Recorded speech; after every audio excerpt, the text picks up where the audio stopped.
incredibly hot start, and trying to dig yourself out of a hole against Edmonton, a lot easier said than done.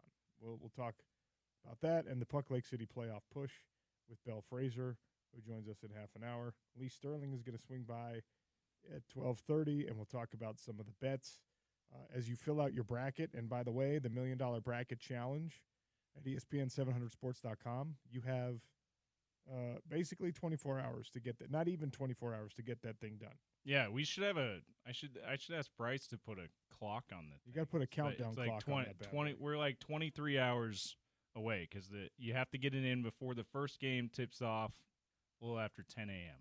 So if you are like me and you're a bit of a procrastinator, don't procrastinate so long that you disqualify yourself from playing in our $1 Million Bracket Challenge and going up against myself, going up against James, going up against all of the folks here at ESPN 700. Yeah, the promos that say "Are you beating OC" are going to be real awkward if your bracket's not submitted. Are you beating? Well, you automatically are beating. Even if That's you have the true. worst, if you have the worst bracket in the business, if I don't even have a bracket, then you're beating me. That's a good point. So I I guess the promos will still be relevant. I would have 0 picks correct, and you would have at least 1. Yeah, a perfect bracket is what wins you the $1 million in the $1 Million Bracket Challenge. But you know how unlikely that is. I don't think it's ever happened, right? A perfect bracket doesn't Warren Buffett give away $1 million to? No, he gives away $1 billion. $1 billion. That's right. Because he does knows $1 billion. It's never gonna happen. Yeah, and he's probably purchased insurance in the event that it does too, so he doesn't actually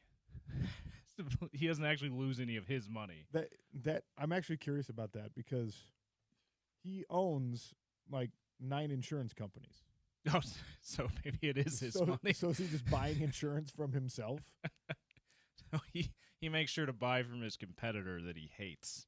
Hey, I need this insurance. Like what just in the event that seriously, what do you do in that case where you're just like, well, if you have to pay out, I want someone else to have to pay out, but it's very unlikely that I'm going to have to pay out, so I would rather give my own business more business. Yeah, maybe that's the upside to doing that. Yeah, that's amazing. I hadn't even thought of that angle.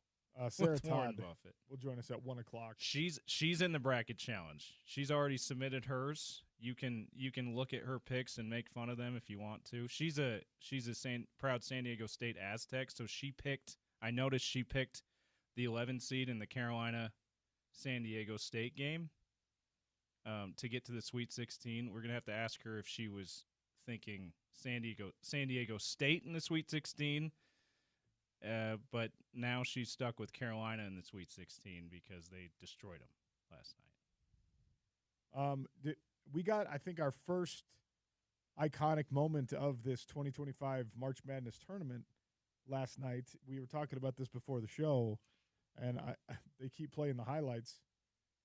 Alabama State, the Hornets, with a Hail Mary pass on a basketball court. Beating the Red Flash. St. Francis. That's right. St. Francis Red Flash goes down to the Hornets. I knew that before the Obscure Mascot Challenge, of course. Yes, you did. But, yeah, like that was the first March Madness-y thing of March Madness, was it not? Yeah, and it was a bad moment for those that say March Madness doesn't begin until Thursday. It was a bad moment because that was very March Madness in the first 4. I'm typically one that doesn't pay that close. Being tongue-in-cheek about that. I'm typically one that doesn't pay all that much attention to the first 4.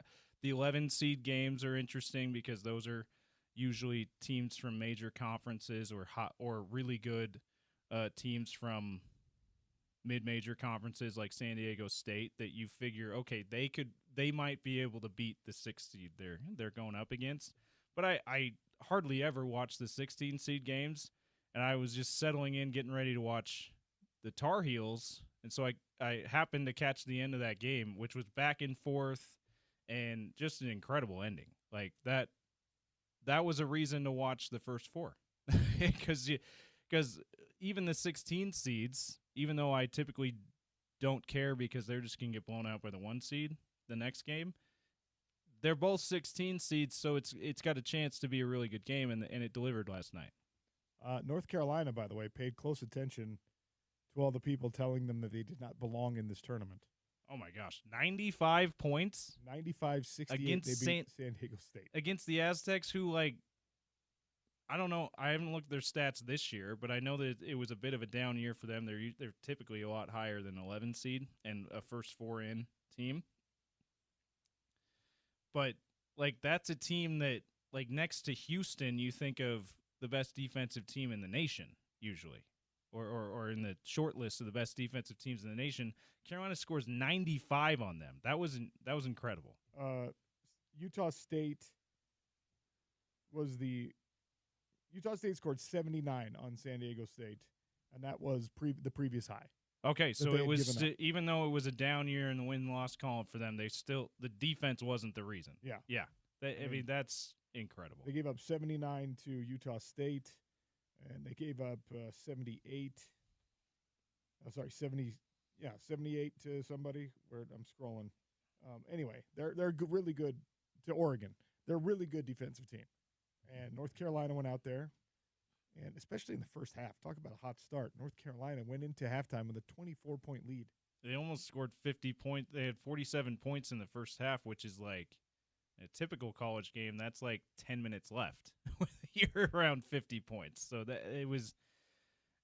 I'm watching it going, where was this all year long against the best teams? But here's the thing, like, as much as you're saying, and others are probably saying, okay, this proves that they belong. This proves that they're as good as they have been all year. They were really good in quad 2 and 3 games. They just were terrible in quad 1 games. And San Diego State, unless it's at San Diego State, is probably not a quad 1 game in the regular season. So this kind of proves that, okay, yeah, they can beat a lower-seeded team or a team that's the same seed as them in the tournament. The next game against Ole Miss is going to be – that's going to be the game that you go, okay, do they deserve to be here or not? Because Ole Miss would be a quad 1 game, certainly in Mississippi and probably – anywhere in the regular season because they're one of the better teams in the best conference in the nation this year in the SEC. So that's really the game where it'll prove if they actually belong in the tournament. And if they're at least competitive in it, then they can probably clap back and be like, "Hey, yeah, we're Carolina. Of course we belong in this thing, even though we struggled in quad 1 games all year." I don't know. I'm still not sure that they're going to be as good as they were last night against Ole Miss.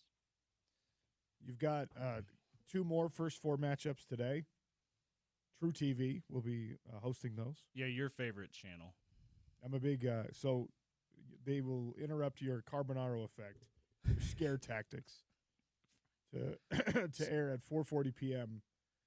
Mount St. Mary's versus American University. And, of course, James, that brings us to our first obscure mascot challenge question of the day. Pardon me. Mount St. Mary's, what is their mascot? The Sinai's. Ooh, I like it. And you're actually thinking on the right vein here. Yeah. Because they didn't get overly creative. I'm going to give you a second guess. Mount St. Mary's. Olives. Mountaineers. Mountaineers, okay. You have Mount. I'm going very biblical with my guesses. You have Mount in your name, and Mountaineers is your mascot. American University, also not the most creative nickname. American University. Patriots? Ooh, close. Minutemen. Eagles. Okay. So the American Eagles. Mount St. Mary's Mountaineers. American University Eagles squaring off at 4:40 p.m. American is a 2.5-point favorite there. Is it true that their jerseys, since they're the American Eagles, is it true that their jerseys are just those 6-pack T-shirts just with the tank top 6-pack T-shirts that smell like cologne? That's more Hollister. You're right. That's more Hollister. American Eagle is more like flannels and jeans. Okay. That's They're what jean pattern shorts. They're denim shorts. They're maybe not real denim, maybe actual gym shorts, but they look like denim. And plaid button-down jerseys. Yeah, that's it.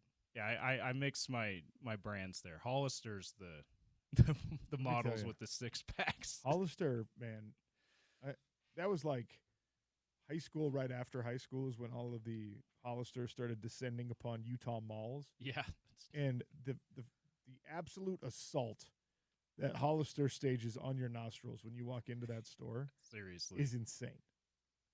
I need to know like how many gallons of whatever that scent is they go through per store per year. It is aggressive. Too much. It is very, very aggressive. It's like as aggressive on your nostrils as like. Do you remember Hot Topic? Oh yeah. As aggressive that the darkness of Hot Topic was on your eyes and your brain. Really, when you walked into Hot Topic, you're like, I am in the abyss. Everything's black. There's like skeleton faces leering at you from the T-shirt wall. Hot Topic, man. And you know what's so funny about Hot Topic is when I would go into Hot Topic and then someone would be like, hey, can we help you find anything? Which, of course, is what they're supposed to do. Yeah. I'd be like, I got to leave. It's like they know that I don't belong here. I'm sorry. This was a mistake. I'm sorry. I don't want any black Jinkos with 12-gallon pockets. I'm sorry. I'm not this kind of emo or goth. Yeah, I'm not. I don't need any pink hair dye. I think I'm a little emo, but I'm not this. I don't need a bar for my tongue piercing. Like going into Hot Topic, you're just like, I'm sorry, I don't belong here. Oh, and then the employees would do the thing they're supposed to do, just be like, hey, welcome. Can I help you with anything? And you're just like, sorry, I'm leaving now. Only Hot Topic gave me that feeling. I see. Growing up in the church as a really good LDS young man, just looking at Hot Topic gave me the spirit's not in there feelings, which is so silly now. I can't go in there to think that way. I have to stand in holy places. I cannot go in there. And I'm sure there's a Megadeth T-shirt with the devil on it. I'm sure there's plenty of our friends in Utah County who probably told their kids, you never go in there. I'll tell you, the place that I was not allowed to go in when I was young was Spencer's Gifts. Oh, yeah. And they got some adult humor type stuff. They also have some like pure, like flat out adult stuff behind the little like beaded That's wall. true. It's like a video store thing, but for gifts. Yeah. Yeah. So that was another one where you were like, you were not even looking at the storefront if your mom was with you. Yeah. If you were there at the mall with your friends or something, you're probably going in. You're probably looking at like, the inappropriate birthday cards and things like that. But yeah, Spencer's was like a more dicey place than Hot Topic. Oh yeah. Hot Topic was more just imposter syndrome because you were just like, I'm just like back then I was more clean cut, I suppose. No tattoos yet. But like I was just like a jock. Yeah. Walking in there and they'd be like, "Hey, can I help you with something?" I'm sorry. You caught me. I'm sorry, Metallica. They're not even judging you at all. Yeah, they're just doing their job. Like, I'm sorry, person wearing a fishnet long sleeve underneath their Megadeth T-shirt. I'm sorry. And then you leave. Anyway, I don't know how we got on that. That's a good tangent. It's a great tangent. The American Eagles. Oh, that's of course. Right. The American Eagles. The stores at the mall. Mount St. Mary's Mountaineers and the American University Eagles. That's right. Not very creative. Should be the bald Eagles. You should have made it at least specific. Yeah. All right. I put some poll questions up today. 877-353-0700 at Real OC Sports is how you participate. You vote on our polls that we do pretty much every single day here on the show. In honor, that's the wrong way to say it, relevant to the sound of my voice right now, what is the worst kind of sick? What's the worst type of sick? And, of course, I'm talking about the minor sickness, the inconvenient sickness. I'm not talking about we don't need life-threatening. I'm not talking about cancer. We don't need you chiming in that I had – I actually am a cancer survivor. Yeah, no, I'm not talking about that. I'm talking about – like the bug that goes around kind of sick. Yeah. Yes. I'm talking about It's an inconvenience for you, but you're going to be just fine at the end of the day. The options I put on there were stuffy, congested, cough, the upper respiratory distress, nausea or other gastric problems, feverish or achy, or the sore throat. Which is the worst, James? I think nauseous and other The stomach stuff. rumbly tumbly, the is bubble what guts. We'll keep it on. Oh. I think that's the worst for me. Okay, right now. That's winning the poll. Yeah, 48% of people voting so far have said gastric distress is the worst kind of sick. I see. And maybe you're similar. As a kid, we both talked about how we've never our immune systems have, for whatever reason, pretty good, and seemingly better than maybe the average. Growing up, every time I got sick, it seemed like without fail, besides like the stuffy nose, lingering cold thing, it seemed like without fail I'd get a fever and a sore throat. So that's not even that big a deal to me because I guess I just got used to it. Yeah. I got my tonsils out as a grown-up like 3 years ago because I just had the same thing. I always had sore throats. I always had problems Did with you my get throat. strep a lot though? I got strep so much. See, I never got strep. It was just the sore throat for some reason. Oh yeah, my tonsils, I finally at whatever age 38 or 39, I was just like, get these things out of my face. I don't need them. They're constantly inflamed. My immune system was like always running on at least partial operation because there was always something going on with my tonsils. So I got them out. That sucked. It's an absolutely horrible procedure. But the sore throat, for me, gets my vote. Sore throat is the worst for me. I don't like being nauseous. I don't like being feverish and achy, which is kind of where I'm at right now, coupled with a little bit of congestion. I am so thankful I don't have a sore throat right now because the sore throat reminds you of how bad you feel every single time you swallow. That's a good point. And you're swallowing more just to check. That's right. Am I still sick? Yep. And it's like, it's this automatic response for your body when your mouth fills up with saliva or whatever, you swallow. You don't notice it any other day of your life. And then when you have that sore throat, every single time you're ow. Oh, I hate it so much. How much March Madness do you watch? Another poll that I put up. Do you watch all of it? We're going to talk about sports today? I didn't know Do you watch all of it? Do you watch none of it? There are people out there that only watch the first 2 or 3 rounds. The big, smash your day, take the day off work, see how long your bracket lasts. Marathon game. There's a game after this game. There's a game during this game. Yes. Kind of, yeah. There's the games on from 11 a.m. to 11 p.m., basically. Yeah. Which is, growing up, that was just the best. It's glorious. It's wonderful. And when it was only on CBS, it was like, okay, I'll watch an hour of Price is Right, and then the games start. And then the other option is you only watch Sweet 16 on. You only want to know who the best is. And it's interesting. This is so backwards. But I knew it was going to – I didn't know. I thought that the responses were going to go this way, that it's far more common for people to watch the beginning of March Madness when you're still very far away from crowning a champion than to dial in when you're getting down to the nuts and bolts of it, when you're actually filtering out the pretenders and you're actually getting down to Sweet 16, Elite 8, Final Four. It's very backwards. Like NHL hockey, I think, is a good example of this. There are people, a lot of people, before we had Utah Hockey Club, there were a lot of people that just didn't watch hockey until the Stanley Cup playoffs. And especially when you got to the Stanley Cup semifinals, the Stanley Cup finals. The same is true of casual NBA fans. The same is true of casual football fans. They only watch the conference championship weekend, and then everyone in the world watches the Super Bowl because it's a holiday. It's an event, right? But in March Madness, it's backwards. You're either die hard, you're watching the whole thing, or you're like, you know what?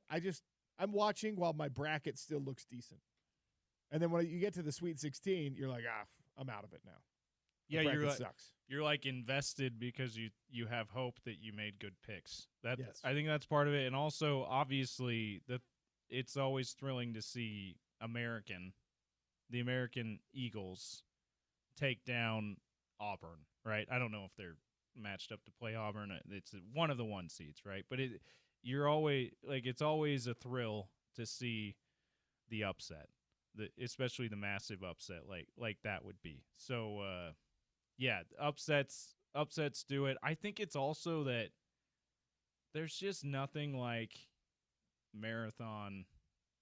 Here's a big game. Oh, now another big game's on. Oh, after that there's another big game on. I think that's a big deal about that. As you get deeper in the tournament, there's a lot less of that. You get to the Sweet 16, you have to wait until the afternoon and evening to watch basketball. So I think that's certainly part of it. It's something that I think about first round of the NBA playoffs. I think, oh, how great is this? There's a game on right after this. I'm watching a game now. There was a game on before. Games all day.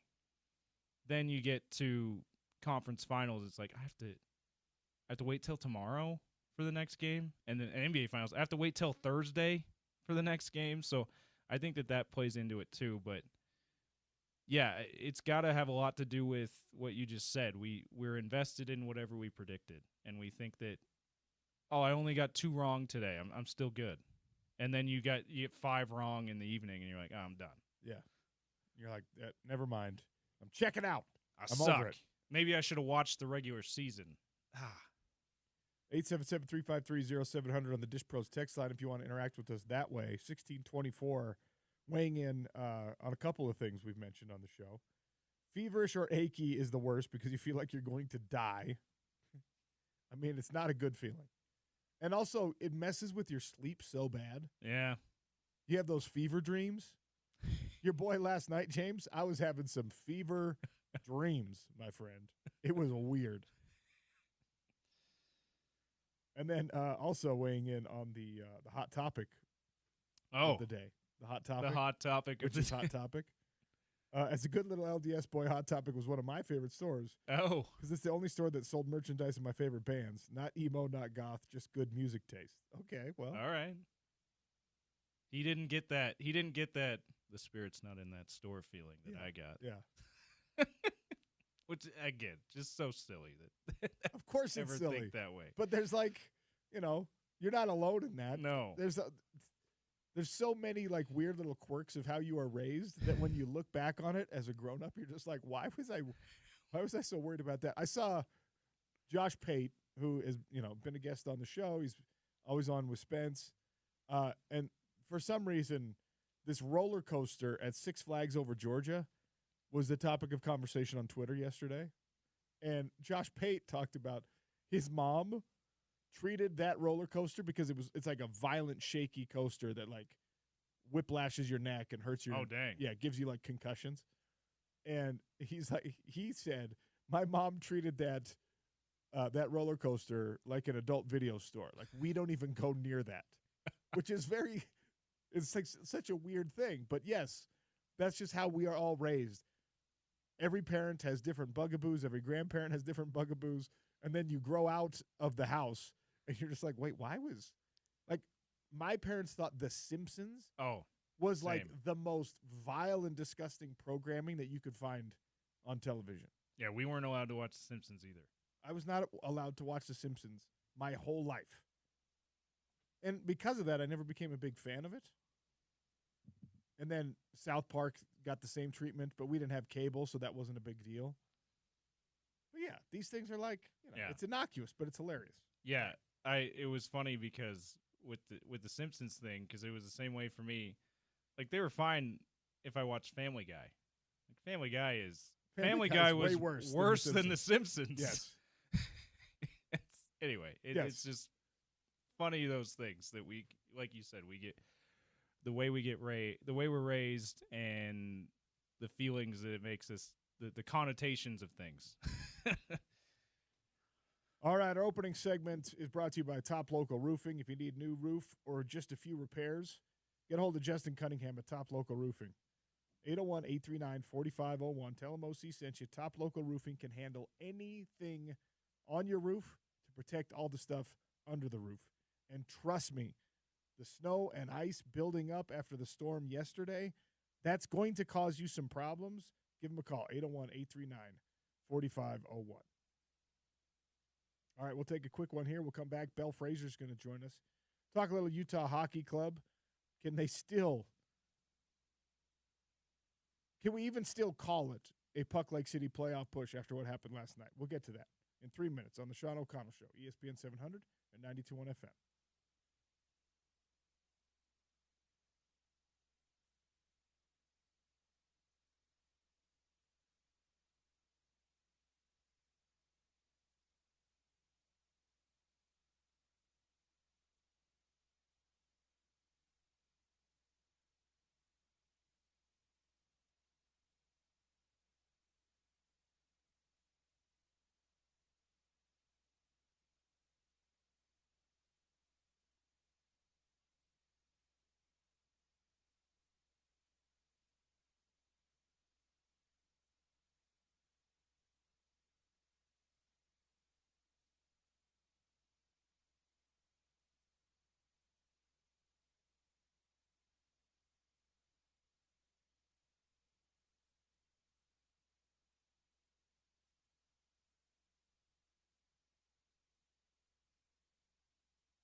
Carconi to Dursey.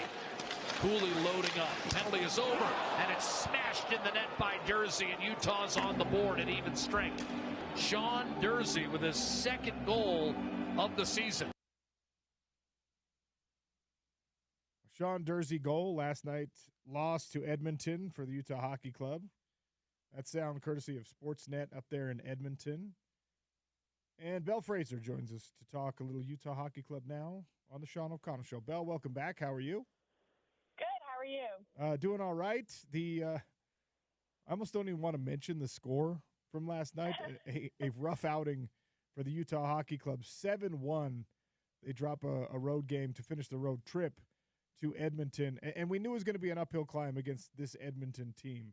But I was following along with the game and with your Twitter as the game was unfolding, and you mentioned, and I think I agree with you, that was up there with one of the worst starts that Utah Hockey Club has had all season long.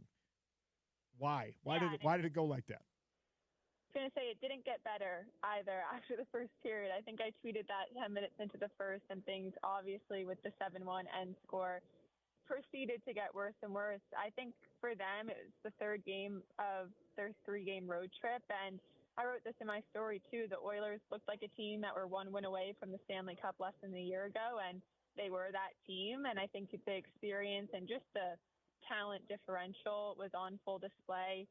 The Oilers have always been really good off the rush, creating chances off of turnovers and breakaways, and Utah knew that going in, but did little to contain those opportunities. And everyone saw the Connor McDavid goal to close out the first period, which as a hockey fan is fun to watch, and I'm sure Utah fans weren't that excited to see. But, you know, all of the strengths that the Oilers are known for, Utah kind of didn't have any defense against. And I think people shouldn't freak out this much. There's just some games where teams fall apart.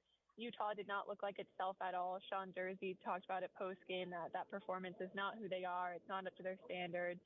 Everyone in that room knows that. So I think it's less of a panic and more of, all right, that was a really bad night. We put this behind us and we move on to the Sabres on Thursday. But when you look at what went wrong, basically everything, nothing really went right for Utah in that one. But there's going to be games like that. It's just unfortunate that it comes in the final stretch of this season.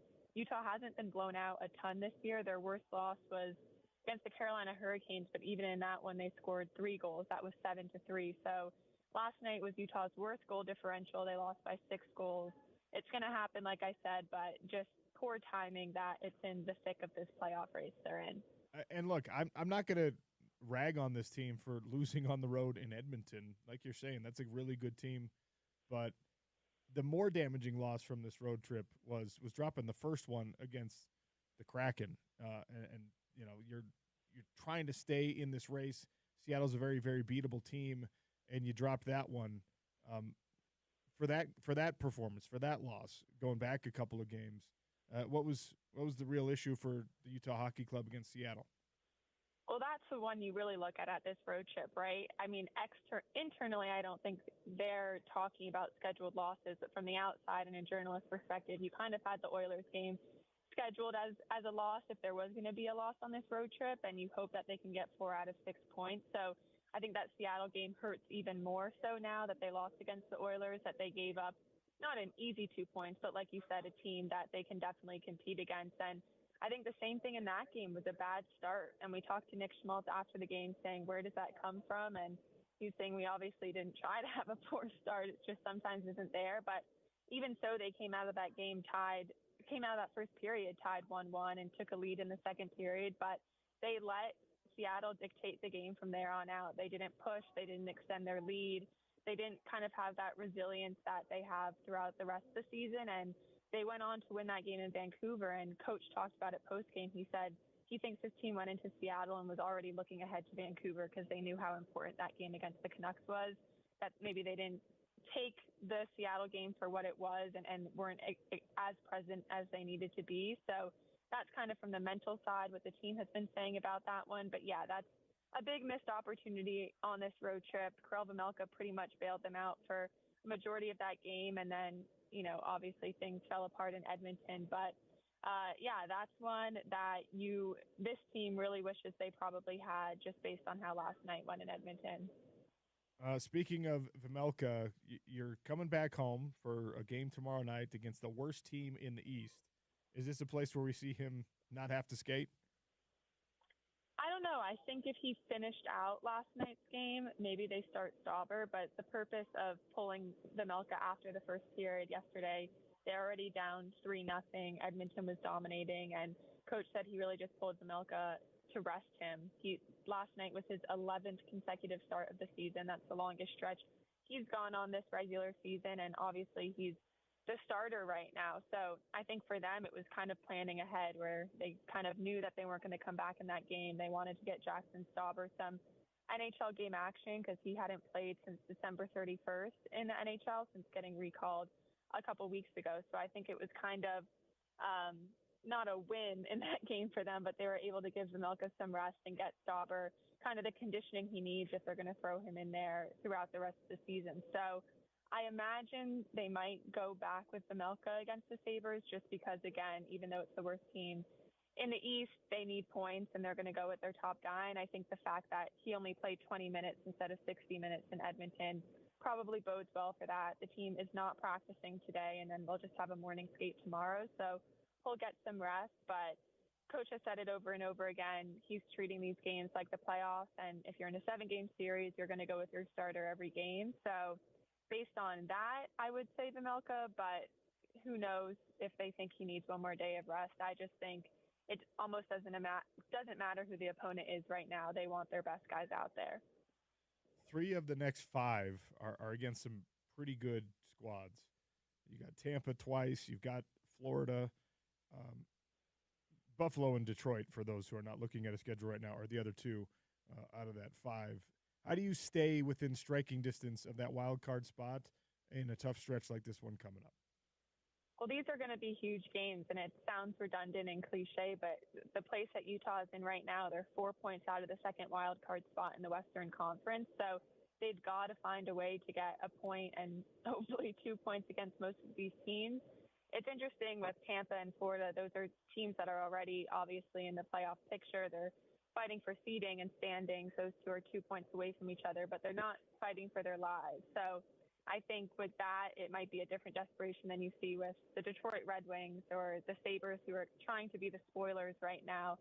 But for Utah, I think you act like every game is a game 7, because it kind of is, but you also have to manage the emotional toll of that, of hyping yourself up so much for each game, because I think we saw the come down this week on the road. So Tampa, I think that game on Saturday at Delta Center will be big for a lot of reasons. You know, it's Mikhail Sergachev's first time playing against the team that traded him this summer. He spent 7 years there, won 2 Stanley Cups there, so I think there will be some undertones in that one as well. So, yeah, their schedule does not really get easier in the next 2 weeks.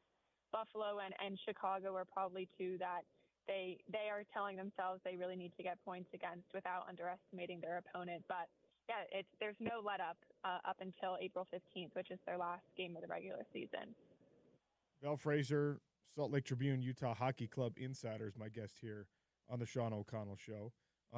I probably asked this too much, but individual talents, individual players who are going to be key in making sure that you do grab a point against somebody like Tampa, that you can stay within striking distance even when you've got a defending Stanley Cup champion like Florida. Like, who are the most important guys in this stretch for the Utah Hockey Club? I think you look at Clayton Keller. Obviously, he's kind of been captain clutch for them this year, and that's an easy answer. But whenever they need a game-tying, game-winning goal, he's been the guy to go to. And then Dylan Guenther and Logan Cooley have gotten their scoring touches back. Guenther on that power play, left circle, he's automatic from there. And they've kind of switched up the lines. They put Logan Cooley on the left wing on the second line instead of the first line center. They moved Alex Kerfoot up there. So I think they're trying to let Cooley think a little less when he doesn't have all the responsibilities of a center, and loosen him up to get his scoring back. He was on a 6-game pointless drought heading into Vancouver, and he actually got the game-winning goal there. So I think they're going to look to the guys who have carried them to this point. Cooley, Guenther, Keller, Schmaltz, Hayton, that top 6 are a big reason why they're in this position, and they're going to need to continue producing. And they've been lucky. They've gotten secondary scoring the past few weeks. You look at McBain, Krause, Denland, who had 3 points in 2 games. So relying on their depth. And then, I mean, another easy answer, but defense just has to be solid against these high-flying offenses. They're healthy. They're consistent right now. I think the game against Edmonton was an outlier, but you need your Sergachevs and your Marinos and your Jerseys to be on their A game. So it's hard to single out one player, I think, when it comes to this time of the season, because it'll never be they won because of one player. You know, I think the NHL and hockey, more than a lot of sports, is a team game, and that's how they're viewing it. So, yeah, I mean, I guess I named the whole team, but I think they just need to rely on their depth and their growth and maturity this season if they want to come out on top this week. I thought the coverage was really interesting of Guenther, you know, going back and skating on Edmonton's ice when That was kind of his team growing up. And I suppose this Mm-hmm. happens in all sports, and it happens certainly in hockey. But would you say – I know that nobody feels happy about their performance because of a 7-1 loss, but did he account well for himself, well enough for himself that he was able to leave Edmonton with his chin up? Probably not. It was a bad game for everyone. I don't think anyone in that room, whether they had a glaring mistake or not, felt good about their game. So I don't think Dylan left Edmonton feeling very good about the hockey side of things. We did talk to him pregame, and he got to go see his family. He said he had lunch with his grandma, and then everyone went over to his parents' house for dinner. Steak, sweet potatoes, and broccoli was his request, he said. So it's probably good for the brain and, just getting family time in before that game. They were all there. His mom, dad, uncle, brother, and grandma, he said, were going to be at the game. So it's probably a tough one to play in front of them. So I don't think he's happy about anything on the hockey side, but it was probably nice to see his family skate at the rink that, he grew up watching games at. That's always special, especially because he's only 21. It's only his second full year in the league. So, but no, I don't think he probably had many things to feel good about from that showing. The Frozen Four. How much are you able to watch your Terriers or pay attention to what's going on in college hockey, given how demanding the schedule is following this Utah Hockey Club? I definitely keep my hand in it. BU's playing in the semifinals this week at TD Garden, so hopefully they make it to that championship game. I will be watching as much as I can. I think it's a 4 p.m. game against UConn, which will be 2 p.m. Utah time, so I'll be locked in on Saturday. And it's funny, the Frozen Four this year, if BU makes it, is in St. Louis, like 2 days after Utah finishes their season in St. Louis. So we'll see how things align. But, I'm always keeping an eye on the Terriers, even while in Utah. Belle, always appreciate your time. Last thing before I let you go, your food in Edmonton, were you able to grab some of the local Canadian fare? Yes, I'm still in Edmonton. We're about to leave. I had a great breakfast burrito today. Of course, I did the Tim Hortons. I'm trying to think. Edmonton was our quickest stop this trip, so not a ton of Edmonton eats. Vancouver, though, was extremely fun, very beautiful, and we got a lot of seafood. Obviously, they're right on the coast, so I got a clam pasta. Ryan Miller from KSL got the pinkest salmon I've ever seen, so cannot complain with the food options on this road trip. It's definitely a secret bonus to going on these trips, is getting to try a bunch of new foods. Does the Trib offer enough per diem that you can actually like get good meals? Yeah. Yes. Okay. Good. I'm good at budgeting. I've learned it's my new adulthood talent is figuring out how to budget.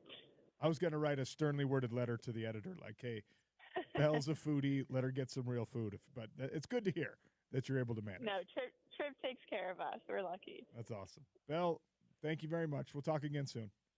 Yep. Thanks for having me. Belle Fraser, Utah Hockey Club insider at the Salt Lake Tribune, former BU Terrier, watching her team chase a college championship. If they can get to the Frozen Four. How cool would that be, by the way? If you're able to cover, first year on the job, you're able to cover the final regular season game in St. Louis, and maybe, just maybe, stick around for the Frozen Four after that with your alma mater in it. I hope that happens for Belle Fraser. Sorry about the voice, ladies and gentlemen. Want to remind you, though, now's the time to sign up for the $1 Million Bracket Challenge. You've got about 22 and a half hours left where you can actually sign up. Perfect bracket will win you $1 million. Go to ESPN700sports.com, click on the $1 Million Bracket Challenge, put in your picks.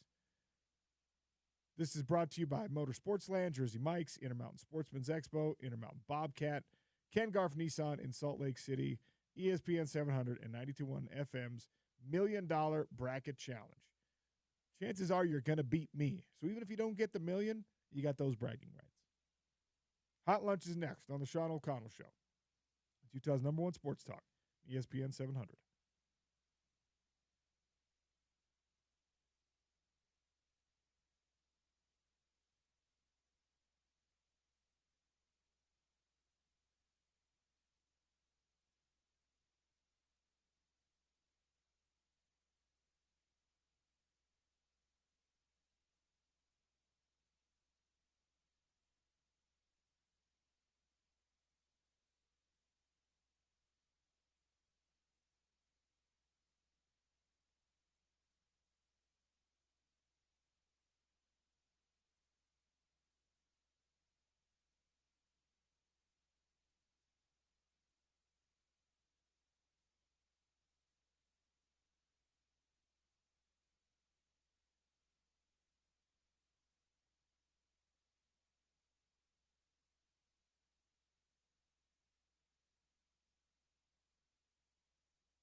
All right, we were just talking about the $1 Million Bracket Challenge on ESPN 792 FM.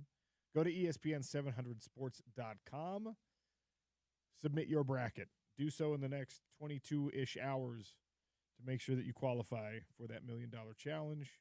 And more importantly, that you have an opportunity at bragging rights over James Peterson and me and Spence and the rest of the crew. If you're wondering, probably Jeff Schwartz too. He'll be one of the rest of the crew. He sounded really eager to get in on it yesterday. Hoping we can get Weddle to fill one out, all that stuff. Yeah. If you're wondering where you're going to watch, especially these first, second round games, right, where it's just like game after game after game, here's what you need. You need a place that's got multiple TVs. You need a place that's got a great food option, great food menu maybe. I'm going to suggest Big Willie's, 1717 South Main Street in Salt Lake City. These are actual real friends of mine, people I've known for almost 20 years now. Wow, it makes me feel old. Actually, more than 20 years. For 21 years. 04 is when I met the crew that now owns and operates Big Willie's. They've got an excellent food menu. They have incredible drink options, if you like to imbibe, if you like a little adult soda perhaps. Even if you don't, this is the kind of place you want to go take in the games. Because of the aforementioned food and because they've got dozens of televisions that are going to be dedicated to March Madness, going to be dedicated to watching this tournament. And they'll have bracket challenges and swag giveaways and all the great stuff. So a little atmosphere. Add it to your March Madness experience by going to Big Willie's, 1717 South Main Street in Salt Lake City. Tell them that OC sent you, and they'll either spit in your food or they'll give you a discount. 50-50 chance of a good thing. Depending on how if they're mad at me or not. No, they're never going to do that. They're great people. Big Willie's. Yeah, that is the downside. It's nice that it is nice that March Madness is on not just one channel anymore in a way, because you can, instead of having to rely on the live look-ins that CBS always did back in the day, you can actually and looking at the little scoreboard at the top of the screen to know what's going on in the other games, you can actually have it on another screen, right? That's the really good thing about it. But in another way, the downside to having it on a bunch of different channels is every year you have to relearn where the games are on. You don't just go, oh, I know it's channel 2, like you used to be able to do. You have to know, some of the games are on TNT, some of them are on TBS, some of them are on True TV, not just CBS. So yeah, a place like Big Willie's that just has enough TVs where the channels are always on, that's the best way to go. All right, for the hot lunch today, I heard Scott talking about this. I was reading about it last night. NHL versus KHL games being proposed, not by the league, or at least not first by the league. Apparently, Donald Trump and Vladimir Putin are talking hockey when they get together. KHL, like Kremlin Hockey League, is that what's the K for? It's a good question. I don't think it's the Russian league though. Yeah, it's the Continental. Okay, the Russian Continental league. with the K. The statement about this did come from the Kremlin. So, look, the whole like international our best versus your best thing, we saw how awesome that is in the Four Nations Cup. This is not the same thing, because the best Russian hockey players are already in the NHL. Yeah. With rare exception, there's a couple of guys that have stayed on home soil and play for, I don't know, like Metallurg Magnitsogorsk. That's an actual team. Kamchatka team. Oh, you want to get to the risk? All right. Irkutsk team. The NHL and the KHL have played exhibition games in the past. The Rangers once played the team I just mentioned in Switzerland. The Carolina Hurricanes in 2010 played against SKA St. Petersburg. Or is that SKA St. Petersburg? Is that a team that is sponsored by ska music? Absolutely. The mighty, mighty Boss Tones are big in St. Petersburg, and they just like sponsor a hockey team. That's absolutely it. If it's not it, we need to be talking about it like that's it. The Phoenix Coyotes played Dinamo Riga over in Latvia. Oh, Utah played the Latvian team. It's part of the franchise history now, OC. This is, look, we talked about this yesterday with governors being involved in wanting to sue the NHL, right? The West Virginia governor, the NCAA wanted to sue the NCAA because North Carolina got into the tournament. And he felt like West Virginia should have been given that bid. No way West Virginia scores 95 on San Diego Can you imagine State, though. how insane is it? I don't like to get political on this show, but how insane is it that any amount of time or effort or energy in a meeting between Vladimir Putin and Donald Trump is spent talking hockey? That is the craziest thing in the world. Yeah. Like, hey, Vladimir, let's sit down. I want to talk about this Ukraine situation. No. First, let's get to this NHL versus KHL idea. Okay, let's do that first. That is absolutely bananas. Yeah. And look, if the presidents of both countries want it to happen, it's going to happen. Yeah. So far, the NHL has not weighed in on whether they like the idea or not. Yeah, it feels like only one side benefits, though. Like, the KHL is the only league with anything to gain from this because, as you mentioned, NHL is the league with the best players, even the best Russian players.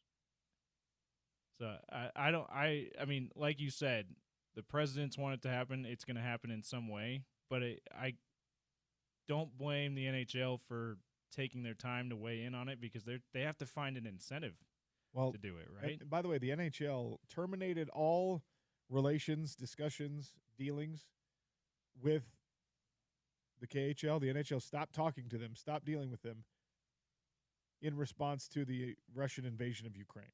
So these two things cannot be separated out, unfortunately. And to ask the NHL, while there's still active conflict going on, to be like, hey, let's ignore that and start scheduling games against this team or against these teams is it's different. It's bold. Huge opportunity to do this.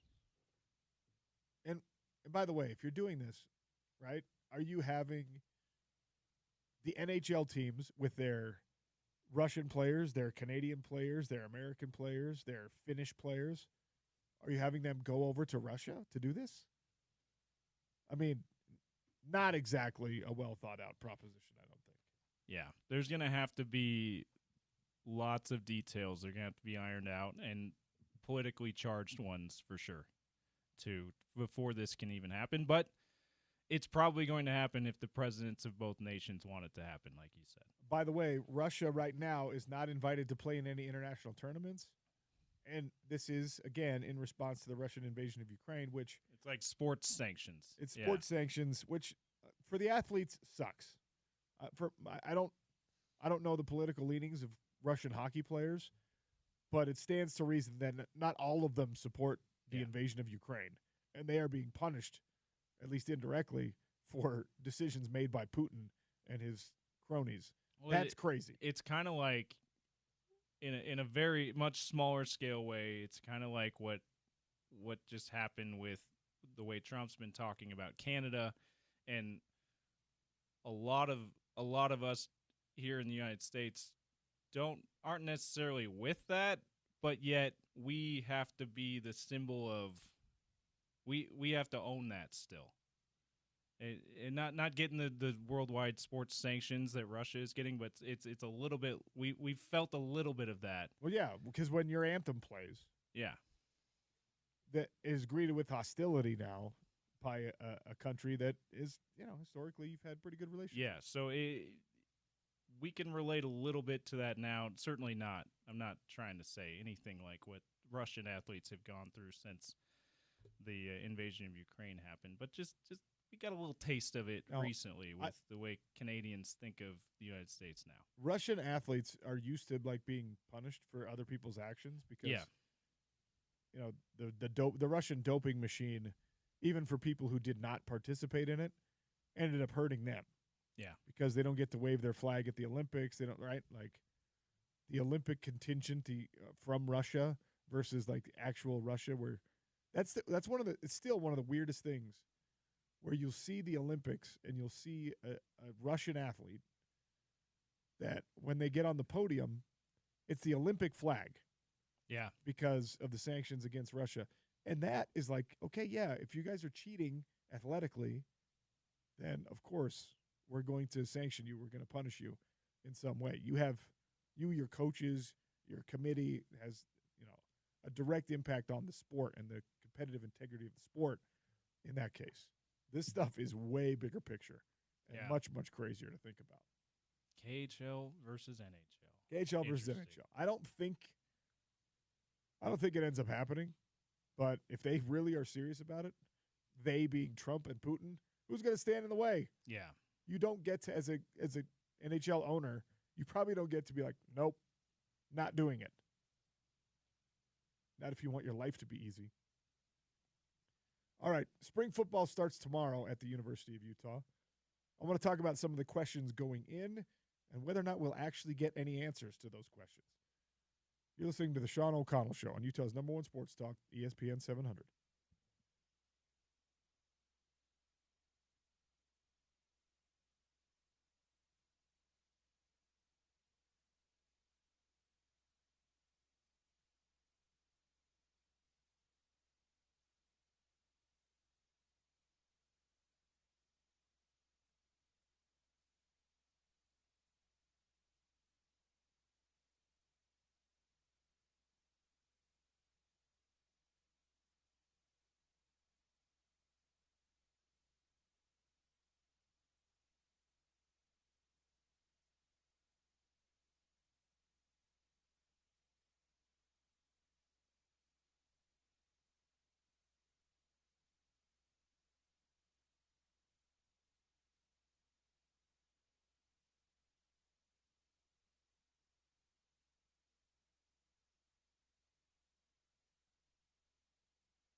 All right, Lee Sterling is going to stop by in 20 minutes, talk a little March Madness, the brackets, the bets. If you're willing to wager, if you're for entertainment purposes only in that world, Lee Sterling's the guy you want to follow. Spring football starts tomorrow at the University of Utah. We've given you some of the schedule, Tuesdays and Thursdays. We will do our best to get information and to pass it along to you. My expectation is that it's going to be a sort of a tightened down access. They are letting us watch the final couple periods of practice, 20-ish minutes of practice. I don't think we'll see a lot of stuff there, but this coaching staff is finally, in my opinion, as we talked about earlier in the week on Monday, I think is justified in their stance on keeping things under wraps at the University of Utah. So we will do this a couple of times, right? We're going to do it at the beginning of spring ball. We'll do it, I think, probably at the end of spring ball after the transfer portal window opens again and there's a little bit of shuffling. The roster's not going to be the same.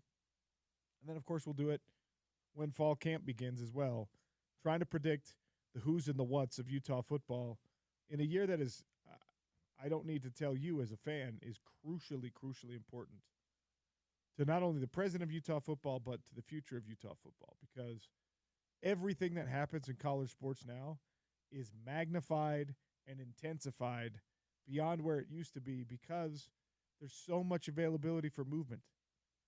There's so many opportunities for players now to strike while the iron is hot, so to speak, and that is true for teams as well. If you are a great player, you have a great 2025 season, great 2024 season for that matter, and then you end up looking around in the transfer portal, where are you going to end up? You're going to end up on a team that had a great 2024 season or a great 2025 season. Utah cannot afford to have another bad season. They can't, because there would be a diaspora of talent, because winning players, good players, don't want to be on teams that underperform, don't want to be on teams that lose. Now, I am confident that Utah is going to right the ship, that 90% of the issues with Utah football were related to injuries and a depleted roster that unfortunately doesn't have a ton of depth, because the only teams that have depth now are Ohio State, Oregon, Alabama, Georgia, etc. But as you're asking questions or answering questions when talking about Utah football, spring ball coming, and here's what's on my mind. All right, we've talked about the offensive line looks like it is a position of strength. You're able to invest both time, energy, and money in making sure that Fanu and Lomu stick around. You have upperclassmen in the middle of that offensive line, incredibly talented young tackles. It's a perfect mix for the Utah offensive line. That translates to being a perfect mix for the quarterback situation, I think. For Devin Dampier, for Jason Beck for that matter, to come into a new situation, landing in Salt Lake City this offseason, to know that, like, all other things being equal, if everything else fails, this offensive line is talented. This offensive line, if it stays healthy, knock on wood, is going to be one of the best offensive lines in the country. Well, in the conference, certainly. In the country, potentially. So, offensive line's golden. I don't think you have a huge amount of questions related to that. Linebacker, also rock solid for this Utah team. Lander Barton started about halfway through the year, started playing like we needed Lander Barton to play all year. Now, Karene Reed is moving on, and a lot of what made Lander Barton play better was playing alongside Karene Reed when he got healthy and was in the lineup. I'm confident, though, that Lander Barton will get all that figured out. Jonnu Hall showed us what he's capable of. This will be another test for Lander Barton to show us that he's capable of leading that linebacker group and playing up to his fullest potential without a guy like Karene Reed. But I'm with you. He's too talented not to be able to figure that out. And I'll tell you, I don't actually think he has to be, like, do all the heavy lifting himself, because I think he has a Karene Reed type player in Levani Damuni. That's true. We forget about Levani Damuni because he was out all last year with the Achilles injury. That's going to be huge to have him back. He is an excellent, excellent player.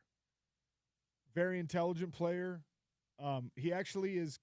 He's similar to Karene Reed in his approach to the game, but he's bigger. So, love having Levani Damuni back for Utah. So, okay, offensive line, I think you're going to be fine. Linebacker, I think you're going to be fine. And again, the qualifier on those is, of course, health. But even some depth, like you got a Moroni Anai, who we've seen some promising things from on special teams. You've got the Trey Reynolds kid that right now is still a linebacker. We saw him in spot duty last year. You might see him move over to the other side of the ball if he doesn't loosen up the hips a little and work on the lateral movement. You got another Ellis who's playing linebacker right now, Elijah Ellis. And far be it from me to think that kid's not going to grow into an amazing player. Right. All of them have. How many other boys does Luther have? I think this is the last one. This is the last one? Okay. I think it is. Yeah. Never bet against an Ellis. At the college level, certainly. If we go by the sample size we have, Elijah Ellis is going to end up in the NFL. Absolutely. And I say at the college level, certainly. We've seen a couple of Jonah's brothers really start to play really well in the league, too, after a couple of years of seasoning. So, linebacker, I think you're golden. But then the questions come pouring in for me. Is there a double-digit sack man on this roster? Utah needs to have a formidable pass rush. If you don't have a double-digit individual performer, what can you do by committee in this Utah football pass rush? You were saying when you were going through last summer the numbers of sacks, the sack numbers for teams that win Power 5 championships. The number's 40, right, that you need to be at? You got to get 40 sacks. Yeah. And whether that's – you don't have to have a Jonah Ellis with 12 sacks in 12 games. But it goes a long way towards reaching a total like that. Exactly. But if you don't have to have a Nate Orchard 18.5 sacks necessarily. It's collectively, if you can get to that 40 number, you've got a good enough pass rush to do something. So defensive end, okay, Logan Fano did not live up to the hype last year. I think he's an excellent player. I think we're going to get I think the best of him is still ahead of him. He's a redshirt junior, so potentially 2 more years for Logan Fano. That's wild. He is to think he's got 2 more years. It feels like he's one of those guys, and he has been for a long time, at least an extra year because of he was around in the COVID season, right? He's got that. He may have been around the COVID season, but I think he was at BYU then, wasn't he? Yeah, with BYU. So he's got that. That no, extra that was year. actually 2022. He was at BYU. Okay, so maybe not. Maybe it's just the redshirt year. He's one of those guys that feels like he's been not just with Utah forever, but in college football forever too. It's wild that he could have another year after this. So Paul Fitzgerald transferred down from Utah State, and again, great player. There's a reason why they went and stole him from the Aggies. He finished with 4 tackles on the season. Paul Fitzgerald at Utah State was a star.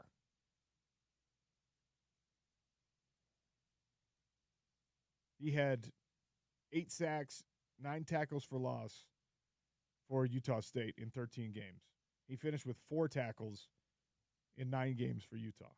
Another guy who was snake bit a little bit by injury. John Henry Daly, another BYU transfer. Former Lone Peak guy. Had 22 sacks as a senior in high school. And talking with guys on the BYU staff about what he could be, they were incredibly high on him a couple of years ago. I mean, very, very high on him. Now, there was a fracture between the Daly family and John Henry and I think the dad about how much the older brother should have been playing, how much John Henry should have been playing. And that set up a situation where he was looking for greener pastures. Utah ended up being those greener pastures. He played in 7 games last year, had 1 sack, 1 tackle for loss, but again, 4 tackles. So from Paul Fitzgerald, the guy that you were like, he's going to be good, he got 4 tackles. John Henry Daly, hey, he could be good as a depth piece. He had 4 tackles. You need these guys to 10x their production as defensive ends. That is a huge ask. You're demanding a lot from these individuals. And beyond that, you're looking at it and saying, well, who else is it going to be? Cash Dillon, the former Corner Canyon standout, one of these guys that you don't know as much about, the Oregon transfer Jackson Jones. That could be something. He's a little undersized right now. How much weight are they going to be able to put on him? I mean, you got a Washington transfer on the roster right now. But I think you're getting my point, James. A returning production look at defensive end for the University of Utah, it's very, very hard to not have big questions. Yeah. Now, the defensive line, the interior defensive line, you're hearing a lot of people talk about this. I'm less worried about this than most people are. Because Dallas Vakalahi was a revelation last year. You get Aliki Vimahi back, and that's a guy who should at least get his cup of coffee in the NFL. He's a really good player who had a season robbed from him by injury. Jonah Lea'ea is someone we have not seen yet, not seen enough of. As a redshirt sophomore, they love this kid. And he was another guy that they kind of had to grow into the defensive line situation. They had to grow him into his body. Former Bishop Gorman guy. They love him. So you look at it, and I'm like, okay, you really need, in an ideal world, you need 4 or 5 guys that can rotate through. I think you're at least 3. I think you're confident with at least 3. But that is not the typical depth that Utah has dealt with. And by the way, right now, you only have 70 tackles on the roster. That room needs to be bigger. You need to go get transfer portal players if you're Utah. I'm not being, by the way, I want to make it clear, I'm not doom and glooming you, because while I address these questions, I'm confident that the coaching staff will have answers to these questions. We'll find answers to these questions. That players we're talking about, names that we're not super aware of right now, are going to emerge. And it's something you got to remind yourself every single year when you're talking about college football. Excuse me. That when you're talking college football, some of the star guys that end up being like beloved players in your program, there was a time when you didn't know their name. There was a time when you had no idea who this kid was. I mean, I go back to when Nate Fakahafua was a kid that we were just being introduced to. Obviously, changed his name to Nate Orchard, but it was like the coaching staff was just like, hey, this kid might be something. And you're like, what? Okay, that's kind of a cool name. What's he about? Oh, he was a wide receiver in high school? That's interesting. And they're putting some weight on him, and they're going to have it like single-season sack record at the University of Utah. There was a time when you didn't know who that guy was. There was a time when you had no idea who Eric Weddle was, if you go back far enough. Devin he did Lloyd not come in with a lot of fanfare, right? Devin Lloyd's another one. Didn't get a lot of talk about him or attention until, was it Manny Bowen that was supposed to be the starting linebacker that 2019 season, until he left for his business opportunity. That's when we really started to hear, hey, Devin Lloyd's probably going to fill that slot. They really liked Devin Lloyd, and then it turned out to be a Utah legend. There was a time when Nephi Sewell. Sewell is another great one. Nephi Sewell was because he had 4 brothers that were good football players, right? Yeah. He ended up being an awesome contributor to the University of Utah. Right alongside Devin Lloyd. So you have to like give it a little bit of grace, and one or more of these guys though have to step up. Whereas if you're talking about Oregon, if you're talking about USC, if you're talking about Ohio State, when they have somebody emerge and be a great player for them, there's less guesswork and there's less surprise. It's actually a little bit less fun, if we're being honest. Like, you're supposed to be this good. Yeah, at Ohio State, and typically they end up being that. Like good. JT Tuimoloau, right, ended up being an awesome player for Ohio State. We knew he was going to be an awesome player from the time he was 17. Yeah. No one was shocked when he ended up being an All-American caliber contributor.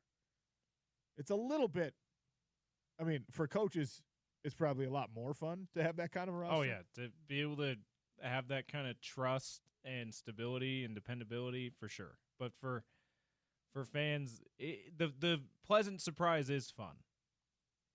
And the pleasant surprise, you're going to need a few. Yeah. It's just, it's not a comfortable place to be, but it starts in spring. And again, I don't know how much information we're actually going to get. Like, if Cash Dillon starts going off and destroying Spencer Fano and Caleb Lomu in one-on-one pass rush drills, I don't think we hear about it. I don't think we're told. We certainly are not going to get to see it because nobody wants Cash Dillon to start getting phone calls from Oregon. Absolutely not. More phone calls from Oregon, which will be interesting. It'll be interesting to see how forthright Witt's going to be in the spring because in the last 2-3 years he's gone from a guy that you never hear him talk about individual players unless he's serious about they could be good, to still he's serious about them being good, but being a lot more willing to name names in the past couple of years. He's kind of become that way, so it'll be interesting to see Witt probably, like you say, go back to where he's not really naming names very much. Like, he will tell us that Spencer Fano's playing great. Yeah, some because of the veterans that they're not worried about losing. He'll tell us, hey, Devin Dampier's picking up the offense very quickly because you're securing your connection to these players right now. I use the Cash Dillon example because I think he's a guy who could have kind of a breakout year or whatever. I just don't think the diamond in the rough is going to be – they're not going to tell you about it until they reveal it to you on a game day. Yeah, they're going to do their very best to make it that way. But it'll be – I mean, you've seen what I was just saying. Witt has been a lot more forthright in recent years. It'll be interesting to see just how far back to the old Witt, so to speak, he'll go back to where he's not bringing up a lot of these potential breakout stars names like he has been more willing to in the last couple of years. We'll be talking spring football every day here on ESPN 700 and 92.1 FM. Coverage will be brought to you by Jersey Mike's. Head over to ESPN700sports.com for more details. The show today and every day is brought to you by our friends at Les Schwab Tires. We were there yesterday. Tires, wheels, accessories, whatever it is you drive, they've got it. $60 instant savings right now if you go and buy some tires. Stop by your local Les Schwab today. The pros there get the job done right, and they do it the first time. All right, Lee Sterling's going to join us next. We'll do a little betting talk with March Madness. It's the Sean O'Connell Show on ESPN 700, 92.1 FM.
3.4 seconds left, and here we go. This is where dreams are made. They're going for it all. Simpson, home run play, the deflection. Oh!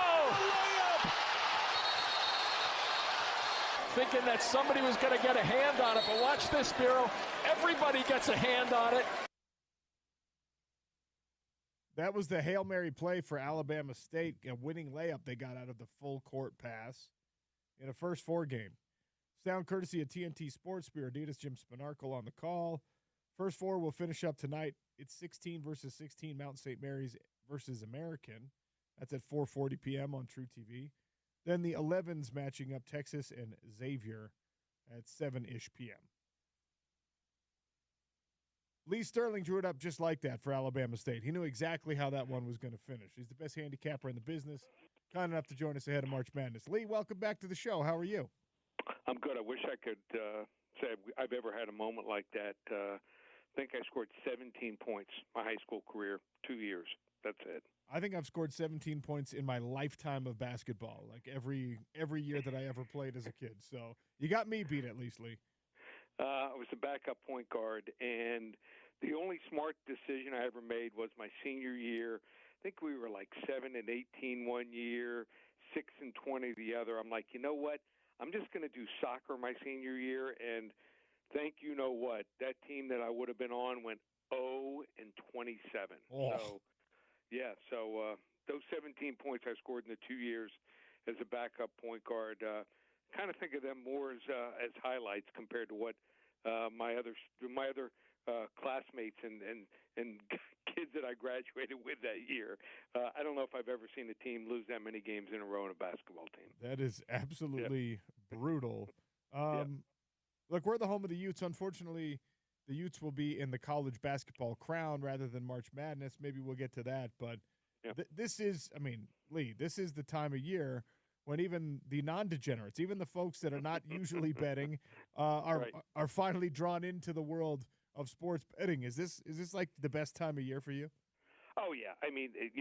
Everyone has their favorites, and there's pretty much a team from every state. You guys have Utah State, have the Aggies in the tournament, so there's at least one team, so you can get involved that way, rooting for your team. You got the brackets. Everyone's doing a bracket. Any type of office. I'm in 3 of them. So I've got one with my family, I've got one at work, and I got one with some longtime friends, and I might even enter another one that they're begging me to get involved in. So you want to get involved that way, and then you can wager on the games too. So a lot of states now have wagering where it's legal, so makes it even more fun. So I'm going to be actually at the Hard Rock in Hollywood all Thursday and Friday doing shows there and enjoying and taking it in. And as much as I love football is number one for both of us, and also love the UFC. There's nothing like the next 4 days. All right, let's talk about this. Yep. Let's go region by region here. Okay. Yeah, Auburn is the 1 seed. Alabama State's the 16 seed, but I don't want to go game by game. No. In the South, who do you believe in? Who's a pretender? So I think it's Auburn and Michigan State. Here's the way I look at this tournament. I think there's maybe just 6 or 7 teams that can win it all. So other years there's 8 or 10. There's going to be a lot of real close first and second round games, but the only real teams I feel that can win this region here is Auburn and Michigan State. Auburn just hasn't been playing as well as they played earlier in the year, lost 3 of the last 4. Coaching, a couple things I look at when I'm handicapping games. I like guard play, want to have at least 2 guards that can handle the ball and shoot free throws, because a lot of games come down to the end and you're going to get fouled. You got to make your free throws. And coaching, a coach that can, settle his team down the last couple minutes and dial up a big play. And I think Michigan State, except for mediocre 3-point shooting, they've got that with Tom Izzo as their head coach. I'm going to take a flyer here. I'm not going to give you, some of these guys will give you, all 4 number 1 seeds. I'm going to give you Michigan State, number 2 seed here. They upend Auburn. A couple games I like in the first round. I like UC San Diego. UC San Diego is playing Michigan. The line is only plus 2.5 for San Diego. I think Michigan's just they're still up on that pedestal. They're so feeling so good about themselves. Heard they got their ring sizes taken after they won the conference championship. So I think it's going to be tough for them to really come down and to get focused to play a San Diego team that's top 10 in defense. And the other one is I like Louisville. I think Louisville should be a fairly tight game here, but Louisville shouldn't have been seeded 8, and going to be fun against Creighton, but this is not Creighton's best team. All right, in the East, a lot of people here in the state of Utah are going to be paying close attention to the 1 seed Duke because the hope is that Cooper Flagg ends up available for you, and they played their way into top odds in the draft lottery here. What do you like in the East? Well, I mean, even without him, they boat raced everyone in the ACC tournament. So Alabama has great offense, but they need Nick Saban probably to come in and help them with defense. And I think Wisconsin and Arizona their ceilings just aren't high enough to beat them. So you want a team that can maybe do some damage. Oregon, I like Oregon. I think they win their first round game easy. And Dana Altman much better as an underdog, but I think it's Duke. Duke easy here. What do you make of BYU? How far can they get? I think BYU can, I didn't want to see them matched up against Virginia Commonwealth. Felt these were the two teams that were going to be exciting. But laying 3 points, the lines come down. Yeah, I can see them winning this game probably by 7 to 10 points. All right, let's go down to the Western region. Florida's the 1 seed in the West. You got Kansas, some of the Big 12 teams, Texas Tech. We're familiar with those groups because of Utah being in the Big 12 now. How do you see the West? Yeah, so the West here I think is the toughest region here, top to bottom. I mean, Florida playing great basketball. Walter Clayton, red hot, their guard, over 20 points in 4 of the last 5 games. Rick Pitino's already won 2 titles. This is a really good St. John's team. Even Texas Tech at a 3 seed with JT Toppin coming over from New Mexico, averaging 19 points and 9 rebounds a game. And in Maryland, 2 games I like a lot in this region, underrated teams. Arkansas, give me a lot of Arkansas. I love John Calipari as an underdog, getting 4.5. This is not a real good Kansas team, doesn't have the backcourt. And the most underrated team in the tournament, Colorado State. Wow. How good are they as a 12 seed? They're laying 2.5 points against Memphis. I've never seen a 12 seed as a favorite before. Give me a whole lot of Colorado State. Love that. The 1 seed from the Big 12, and Utah fans, BYU fans, everyone has PTSD watching Houston. That is a really good, really physical team. Yep. Are they one of the contenders for you? I think so, and I think they've got a good chance. I mean, everyone wants to see the Tennessee-Kentucky game, the game before that, if chalk holds. But and I think Tennessee would probably win that game. But Houston, they'll probably get back Tarman Lipsey, if not the second game or the second weekend, and I think they should be fine. Past years their defense was best in the country, but didn't have the offense, didn't have the free throw shooting, Sean. But this year, all of a sudden they can shoot. They can shoot threes. And 2 years ago when they lost to Miami, couldn't shoot free throws. Did not have a player on the starting lineup who shot above 70% from the free throw line. This year they have 3 starters, one that shoots above 70, one shoots above 80, and another that shoots above 90%. I'm going with Phi Slamma Jamma 2 here. I think they get the job done and advance to the Final Four. So I've got Duke and Houston on one side. I've got Michigan State and Florida on the other. I'm going to take a flyer, and I'm going to go with Houston at 6.5 to 1. Every $100 wager will return $650. I think they're going to cut down the nets this year. So let's go with Phi Slamma Jamma 2 here. And if I win this, you're not going to be able to catch me until probably June. I'll probably be in St. Bart's for 2 or 3 weeks. I don't want to hear about St. Bart's right now, Lee. We had 10 inches of snow 2 days ago. It's ridiculous. It got cold here. It was down to 65 at night last night. I couldn't go swimming. Oh, wow. Poor thoughts and prayers to Lee Sterling.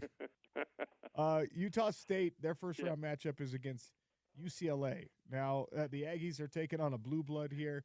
That always changes the dynamic for me. But UCLA, they've shown some chinks in the armor this year. Still, they are the favorite. How do you see this game playing out? I mean, how about their last game? The last game against Wisconsin. So their two leading scorers. This was one of the craziest things I've seen. This is what I don't like about this. So their top guys, and these are guys that have been scoring 16, 18, 20 points a game. Eric Daly, he in that game only had he only attempted 6 shots but missed all of them. He did not score a point. And then Tyler Bordeaux, he was almost as bad, only scored 2. He was 1 for 7 from the field. So I have a feeling you're going to see a focused UCLA team, and I hate to say it, this I think is going to be one of my blowouts. I like blue blood here, UCLA, to win by double digits.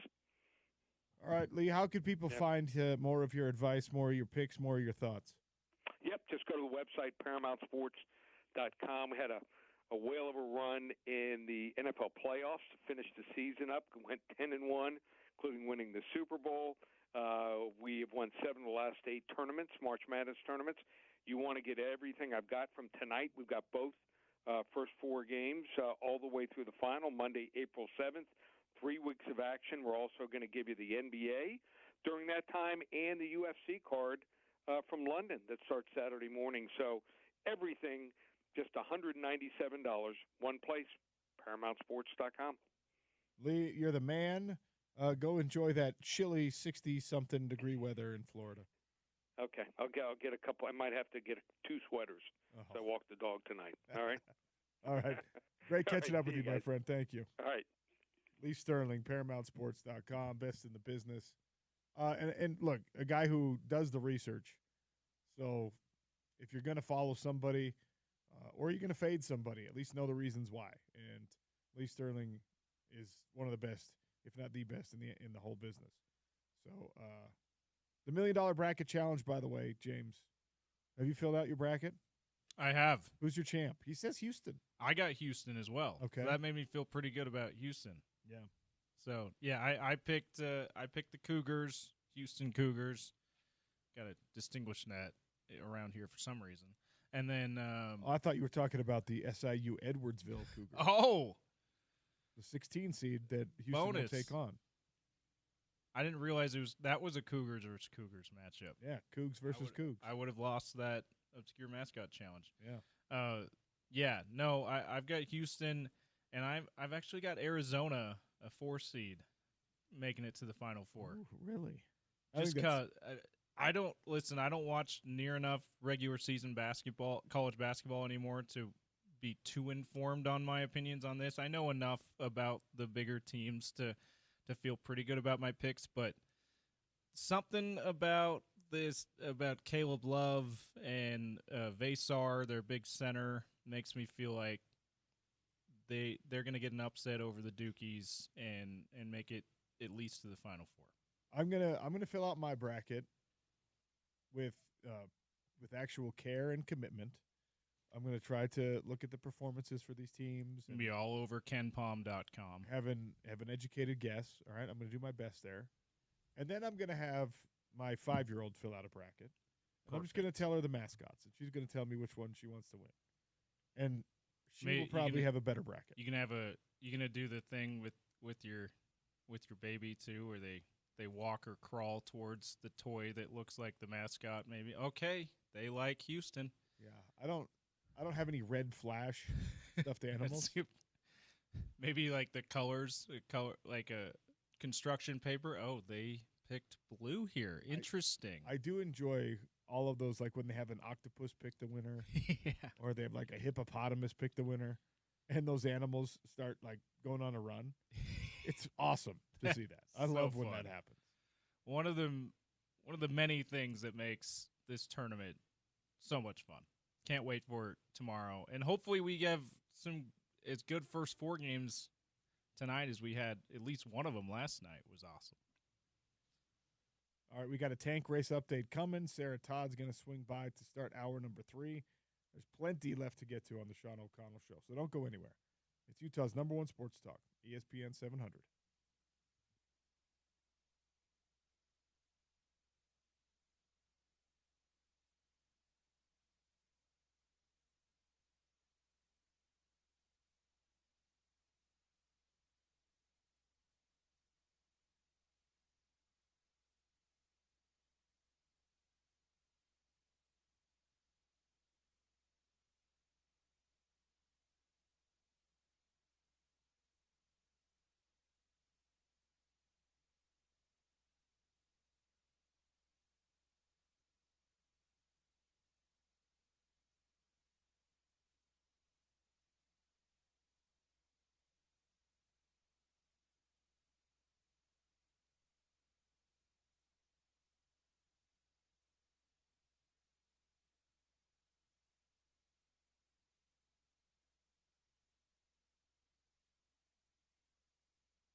Big 12 Gymnastics Championship is happening Saturday at the Maverick Center.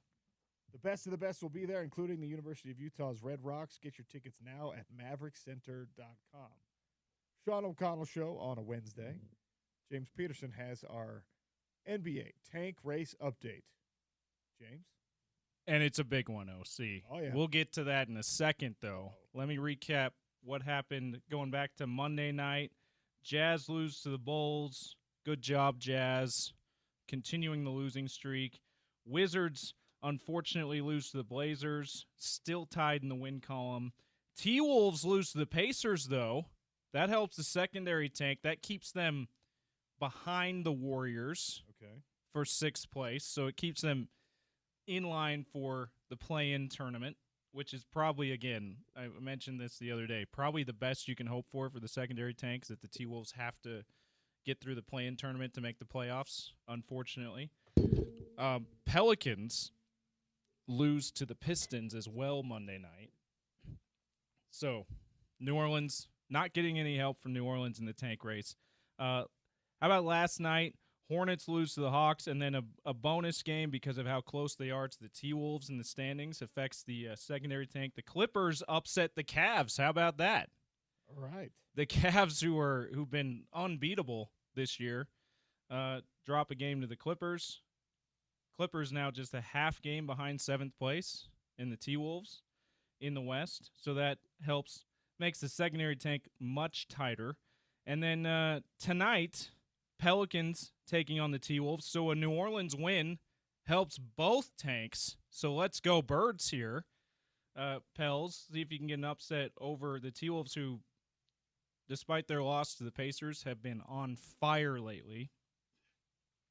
And then a little March Madness draft scouting we can get on here tonight, because Texas is playing OC. We talked about they're one of the 11 seeds in the first 4 tonight, and they have a starting guard, Trey Johnson, who is a projected lottery pick in a lot of mock drafts, a 5, 6, 7 pick in that range. So if the Jazz, knock on wood, they don't do this, but if they do fall out of the number 1 or number 2 pick, he's a guy who could be in their range. Get some eyes on him tonight in the first 4 as the 11 seeds Texas and Xavier facing off. That's around 7 o'clock on True TV. And I'm going to need some music for this one. Oh, boy. OC. All right. Do a little self-producing here. The biggest game on the NBA calendar. Oh, boy. Jazz versus Wizards, 7 o'clock on K-Jazz.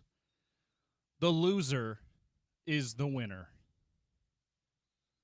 If you're not at the Delta Center tonight, you better be glued to your screen.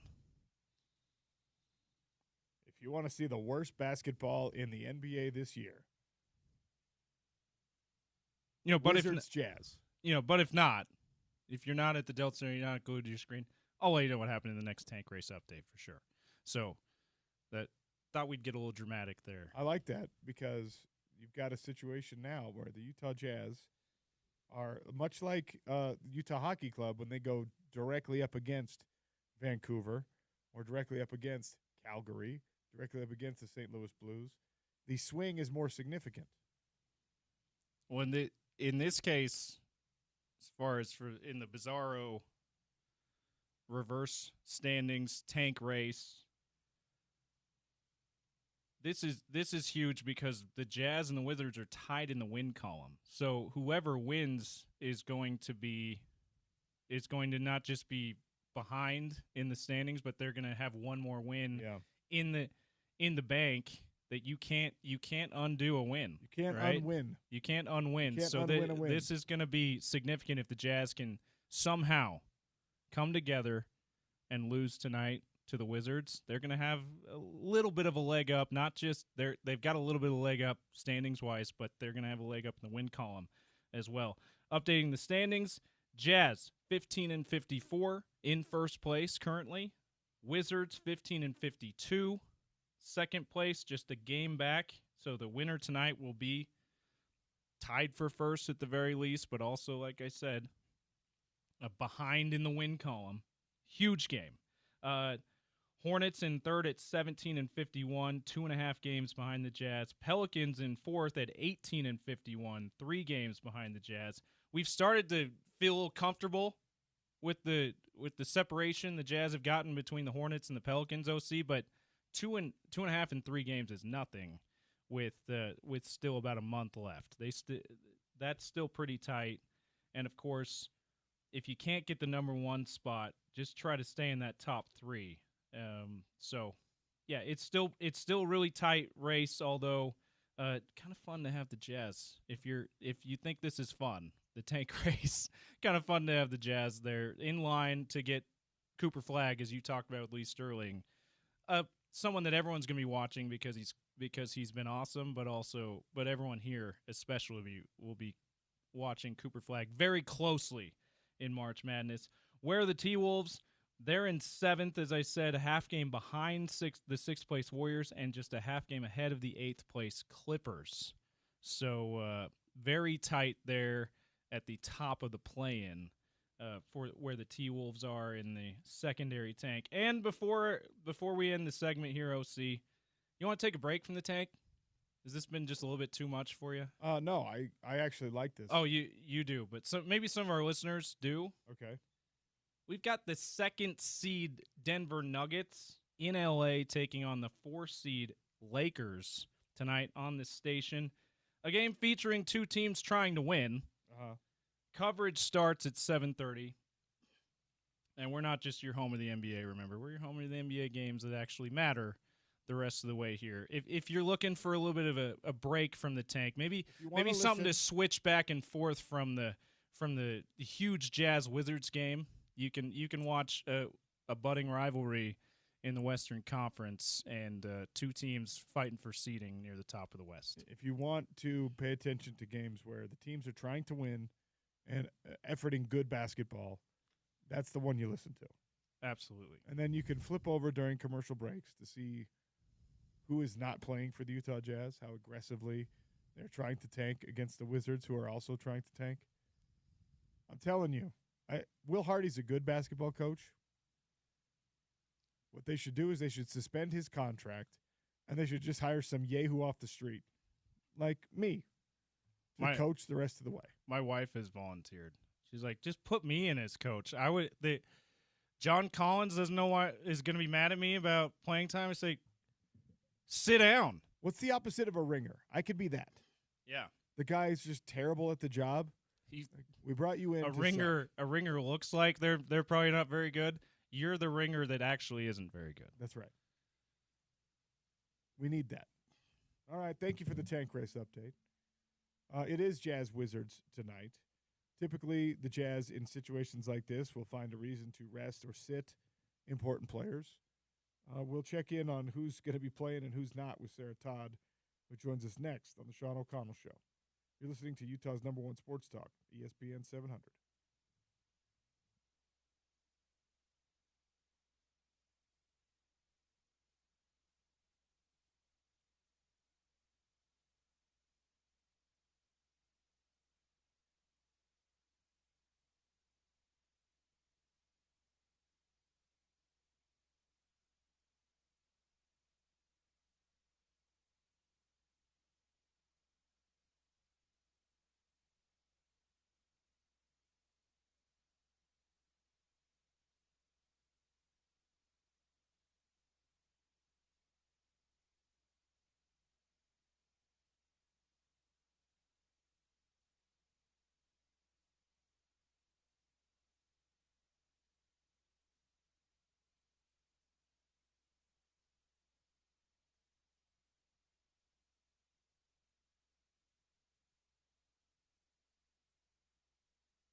Juzang missed the first off the wing. This time he won't. 3, Jazz still breathing. Johnny Juzang rips it. 27 ties his career high. It was a great game for Johnny Juzang last time the Utah Jazz played against the Wizards in Washington. That highlight brought to you by Smith Entertainment Group Media. Craig Bolerjack on the call. The two worst teams in the NBA face off again tonight in a tank race thriller. 7 p.m. tip at the Delta Center and on KJazz. Sarah Todd, NBA Insider. If you're not already following her on the old tweet machine at NBA Sarah, well, that's on you. Utah Jazz beat reporter also for the Deseret News. She's kind enough to join us now to give us some thoughts. Sarah, welcome back to the show. How are you? I'm doing well, trying to stay warm in this late March spring weather. So just normal stuff. Yeah, I know that when you've lived in Utah for 30 years, you shouldn't complain about these late spring storms happening, but I do anyway because I'm like that. The 10 plus inches of snow in mid-March is just, I'm over that. Yeah, I have lived in cold places all over the world, and it never ceases to really, really make me angry when I wake up and it should be spring and it's full-on snowstorm outside. You could probably tell by the sound of my voice that we're dealing with a little under-the-weather situation, and because I enjoy getting your opinions on random things after you were in studio with us and aired a very particular grievance. The worst way to be sick, and I'm talking about like it's not actually a health problem, you just are going to be inconvenienced for a little while. The poll answers are stuffy, congested cough, nauseous or gastric distress, feverish or achy, or a sore throat. Which is the worst for Sarah Todd? I mean, the stomach problems are a nightmare because for someone who travels a lot for work, like airports and airplanes are not a place to have stomach sickness. Yeah. And so, like, I take so many preventative measures to make sure that doesn't happen. Like, you can put a mask on, you can blow your nose anywhere, but there are just sometimes when it's really inconvenient to have a stomach problem. That's fair. 48% of the respondents right now, number one answer is that nausea or gastric distress, the most problematic minor sickness that we can have. All right, let's talk a little Utah Jazz basketball, a team that is now in at the bottom or the top, depending on which way you want to phrase it, of the tank race for the number one overall pick for the top lottery draft odds. And, of course, we're going to be watching Cooper Flagg closely as Duke gets ready for some tournament play. The game tonight is against the other team that is in that conversation. So what kind of a roster are we looking at for the Utah Jazz tonight? Not a good one. I think that you can easily expect every single night, no matter who the Jazz are playing, for them to have some sort of a convoluted injury report, or as we've learned recently, that even if guys aren't on the injury report, like the Jazz will DNP CD players or play guys 1/2 or 3/4, depending on, it's depending on basically marching orders that Will Hardy has gotten. Officially tonight, Lauri Markkanen is not going to be playing. I've been told that he's listed as out for personal reasons and that's legitimate. That's not just the Jazz trying to get away with something again. So he won't be playing. Walker will be available tonight. But as I've said, I don't know that means that he's going to play, especially because of who they're playing. And then John Collins also won't be playing. KJ Martin, Svi Mikhailuk, Jaden Springer, all out. So once again, just a strange injury report. There's only so many ways to skin this cat when it comes to the tank race and making players unavailable. Obviously, the Jazz got the slap on the wrist with the Lauri Markkanen absence and the fine. $100,000 to an NBA owner is a laughable punishment. but I guess I understand. Actually, I Right. don't. I actually don't understand at all because there's no fan on the road that is buying tickets to a game to watch Lowry Markkanen play, right? Right. Unless I guess there's a strong Finnish population in one of these cities that you're visiting. But uh, when you're on a 10-11 game losing streak and you're doing this again and you're continuing, are the Jazz putting themselves at risk? And risk is very loosely used here for another such fine or a similar fine, which would escalate after the first punishment. Yeah, it's interesting because I think that there's certainly risk, right? You're at risk because the league's player participation policy does have like a clause in it that vaguely envelops just the idea of harming the integrity of the game. And so I'm sure that they could, use that last piece of the participation policy to really hit anyone with a fine if they wanted to. That being said, like the NBA is the league office is the entity that doesn't want the long injury report and would prefer for someone to get a DMP rather than just be listed as unavailable because they're resting. And so, or for load management or for injury management. And so it's hard to think that they're going to be the ones that are handed down the fine when they're the one that would prefer to see it this way. And so, I think it'll be interesting what happens through these last, 12, 13 games.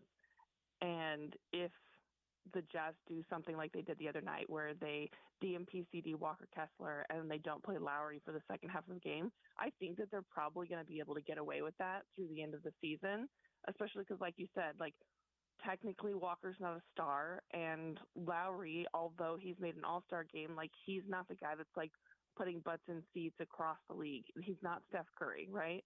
And so I think that they probably will be able to get away with it. Sarah Todd, my guest here on the Sean O'Connell Show, talking Utah Jazz.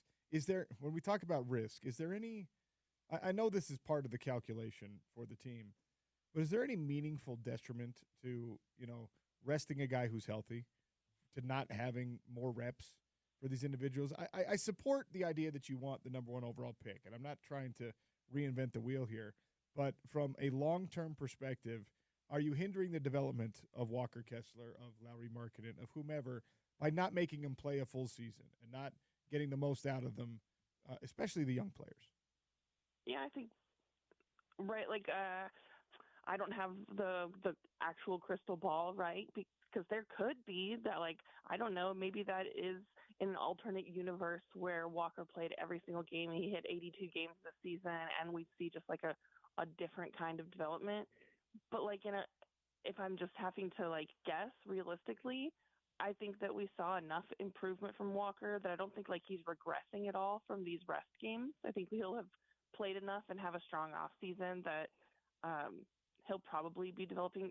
I mean, you could say that like this new 3-point shooting thing, like maybe he'd be better at that by the end of the season if they'd let him do that for like the last 3 months of the season rather than the last 3 weeks of the season. So like there's little things like that, but that's also not a part of Walker's game that is necessary to develop right now. Like the other parts of his game and playing more traditionally as a big and kind of learning to defend in space are the more important things, and that's the stuff he has been working on. So I don't think that there's too much risk there.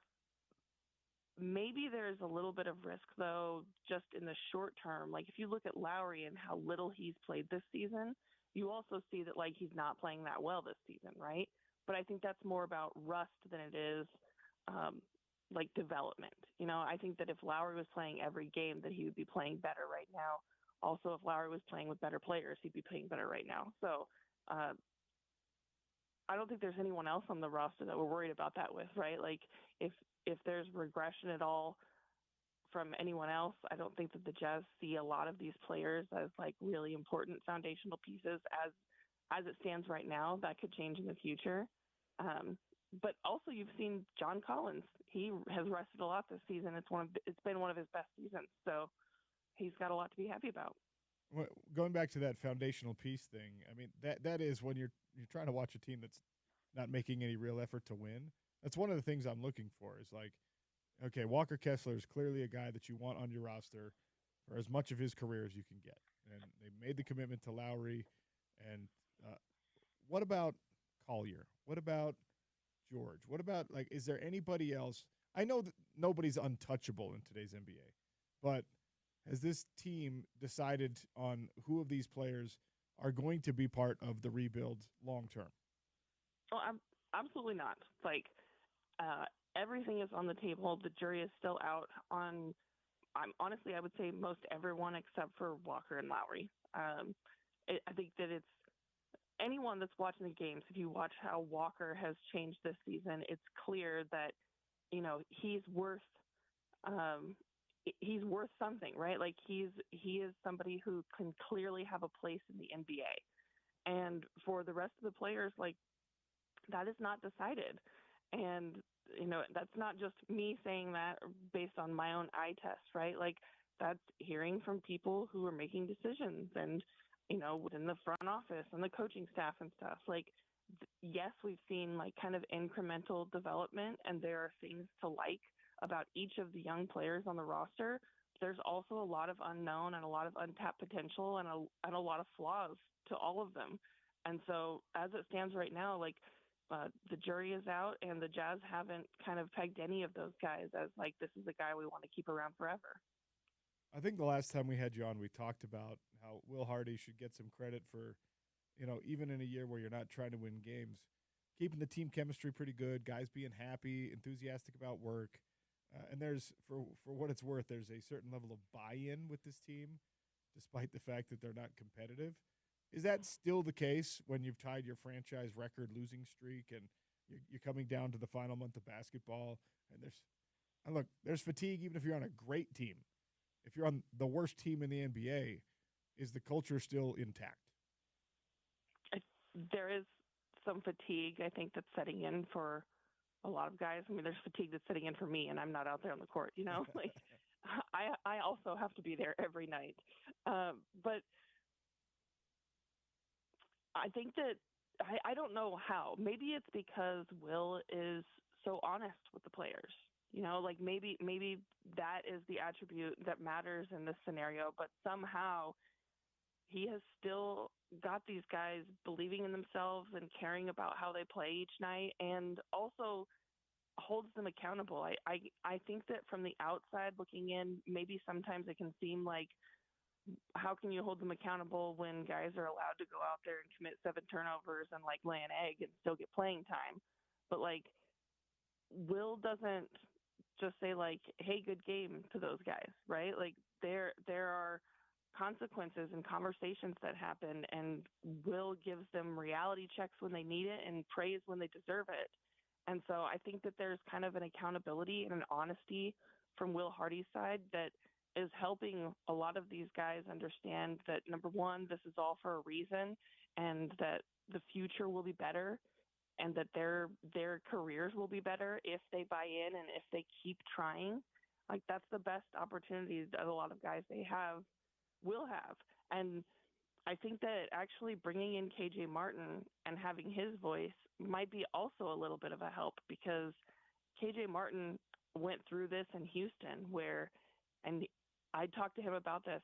He looked around in Houston when it was Steven Silas, when James Harden had forced his way out, when it was just a ton of young guys on the team and they didn't really have any direction.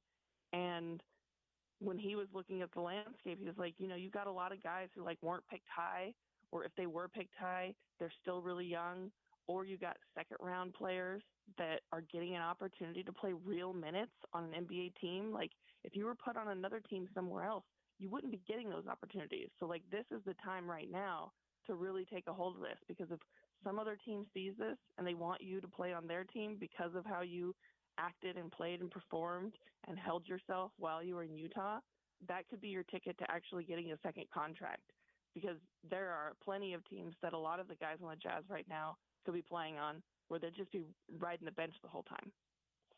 Sarah Todd for another couple minutes here on the Sean O'Connell Show. Talking all things hoop.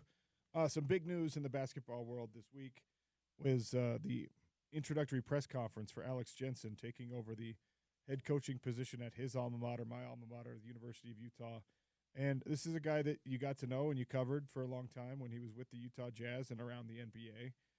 I'm sure you've been asked this question before, but we haven't got your thoughts on the show. So what are your thoughts on Alex Jensen as the new head man at Utah? Yeah, I think it's incredibly valuable, not only just his ties to Utah and the familiarity and the care that he has for that program.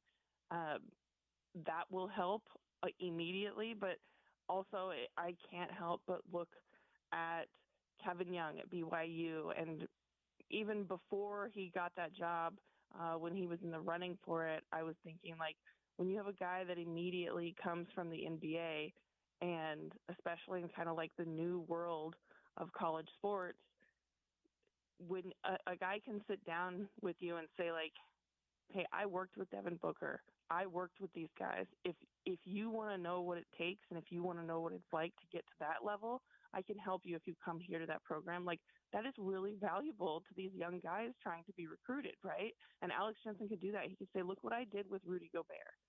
Like, I can teach you the fundamentals that it takes to be that kind of player, to make it to that spot. And I know people in the industry, right? Like the connections, and he's worked with Luka Doncic, right? And so like there's all these connections that even if you don't get players that are of that caliber at Utah, right, you can still tell players that you've been around them and you know what that kind of life and what that kind of success takes. And I think that that's really helpful. Aside from that, Alex is an incredible person. He's great. He has a great sense of humor. He's always been so kind to me and generous with his time. And we heard a story the other night from Walker Kessler talking about how dry Alex Jensen's humor is, and that, he would make jokes and everyone else would laugh, and he would just still be stone cold, like no expression, and it just made it funnier for everyone. And he was the one that nicknamed like Lowry, Walker, and Kelly Olynyk the Tres Leches lineup. That's amazing. So, yeah. So he's just a really relatable guy, and he knows a lot about basketball. He's super, super smart, and I'm really happy for him. He made a joke the other night at the press conference about how he still couldn't say no to Rick Majerus after he had moved on from the program, and Rick called him and said, hey, I want you to coach with me. And he was a pro basketball player in Europe at the time. And he said yes, obviously, and the rest is history. But we were laughing about the fact that, like, there are people in your life like that where because of the relationship you had with them at first, whether it was when you were a kid or, even a young adult, they always have authority over you. And for athletes, it's usually coaches. Is there anyone in Sarah Todd's world where, like, you have to be deferential to one particular person or a couple of particular people, even though you're a grown-up now? That's a funny question. The first thing that came to mind just now, which is I don't know how appropriate it is for the show or if anybody wants to hear this, but I'm currently in the process of planning a wedding, and you'd think that maybe the people in my life that I would be deferential to would be my parents, and it's not. So I had to tell my dad recently, because I told him that he can walk me down the aisle, and then he was like, and when we get to the end, will I be giving you away? And I was like, well, I'm not a piece of property, so nobody will be giving me away at my wedding. And that was a hard pill for him to swallow. So I think that maybe I'm the wrong person to ask this, because it doesn't matter how long you've known me or how much I love you. I'll just do things my way. Well, that's kind of why I wanted to ask you, because even though we don't know each other well, I thought your answer would be unique in that regard. That's Yeah. Also, I will say this, having been around people that are planning their wedding, I think the bridezilla thing, or whatever the right term is for it, I don't know how many people are actually deferential to anyone when it's their wedding that they're planning. Yeah. So you probably get a pass on that, even if that's your stance all the time. When it comes to wedding planning, it's probably okay. Great.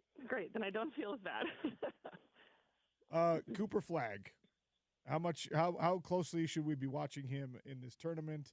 What does he bring to the eventual NBA team? Fingers crossed, it's the Utah Jazz that ends up landing him in the draft. Yeah. What does he bring? Versatility, readiness, right? Like watching him, he seems just like he kind of understands the game on a level that just few players coming out of the draft immediately understand the game.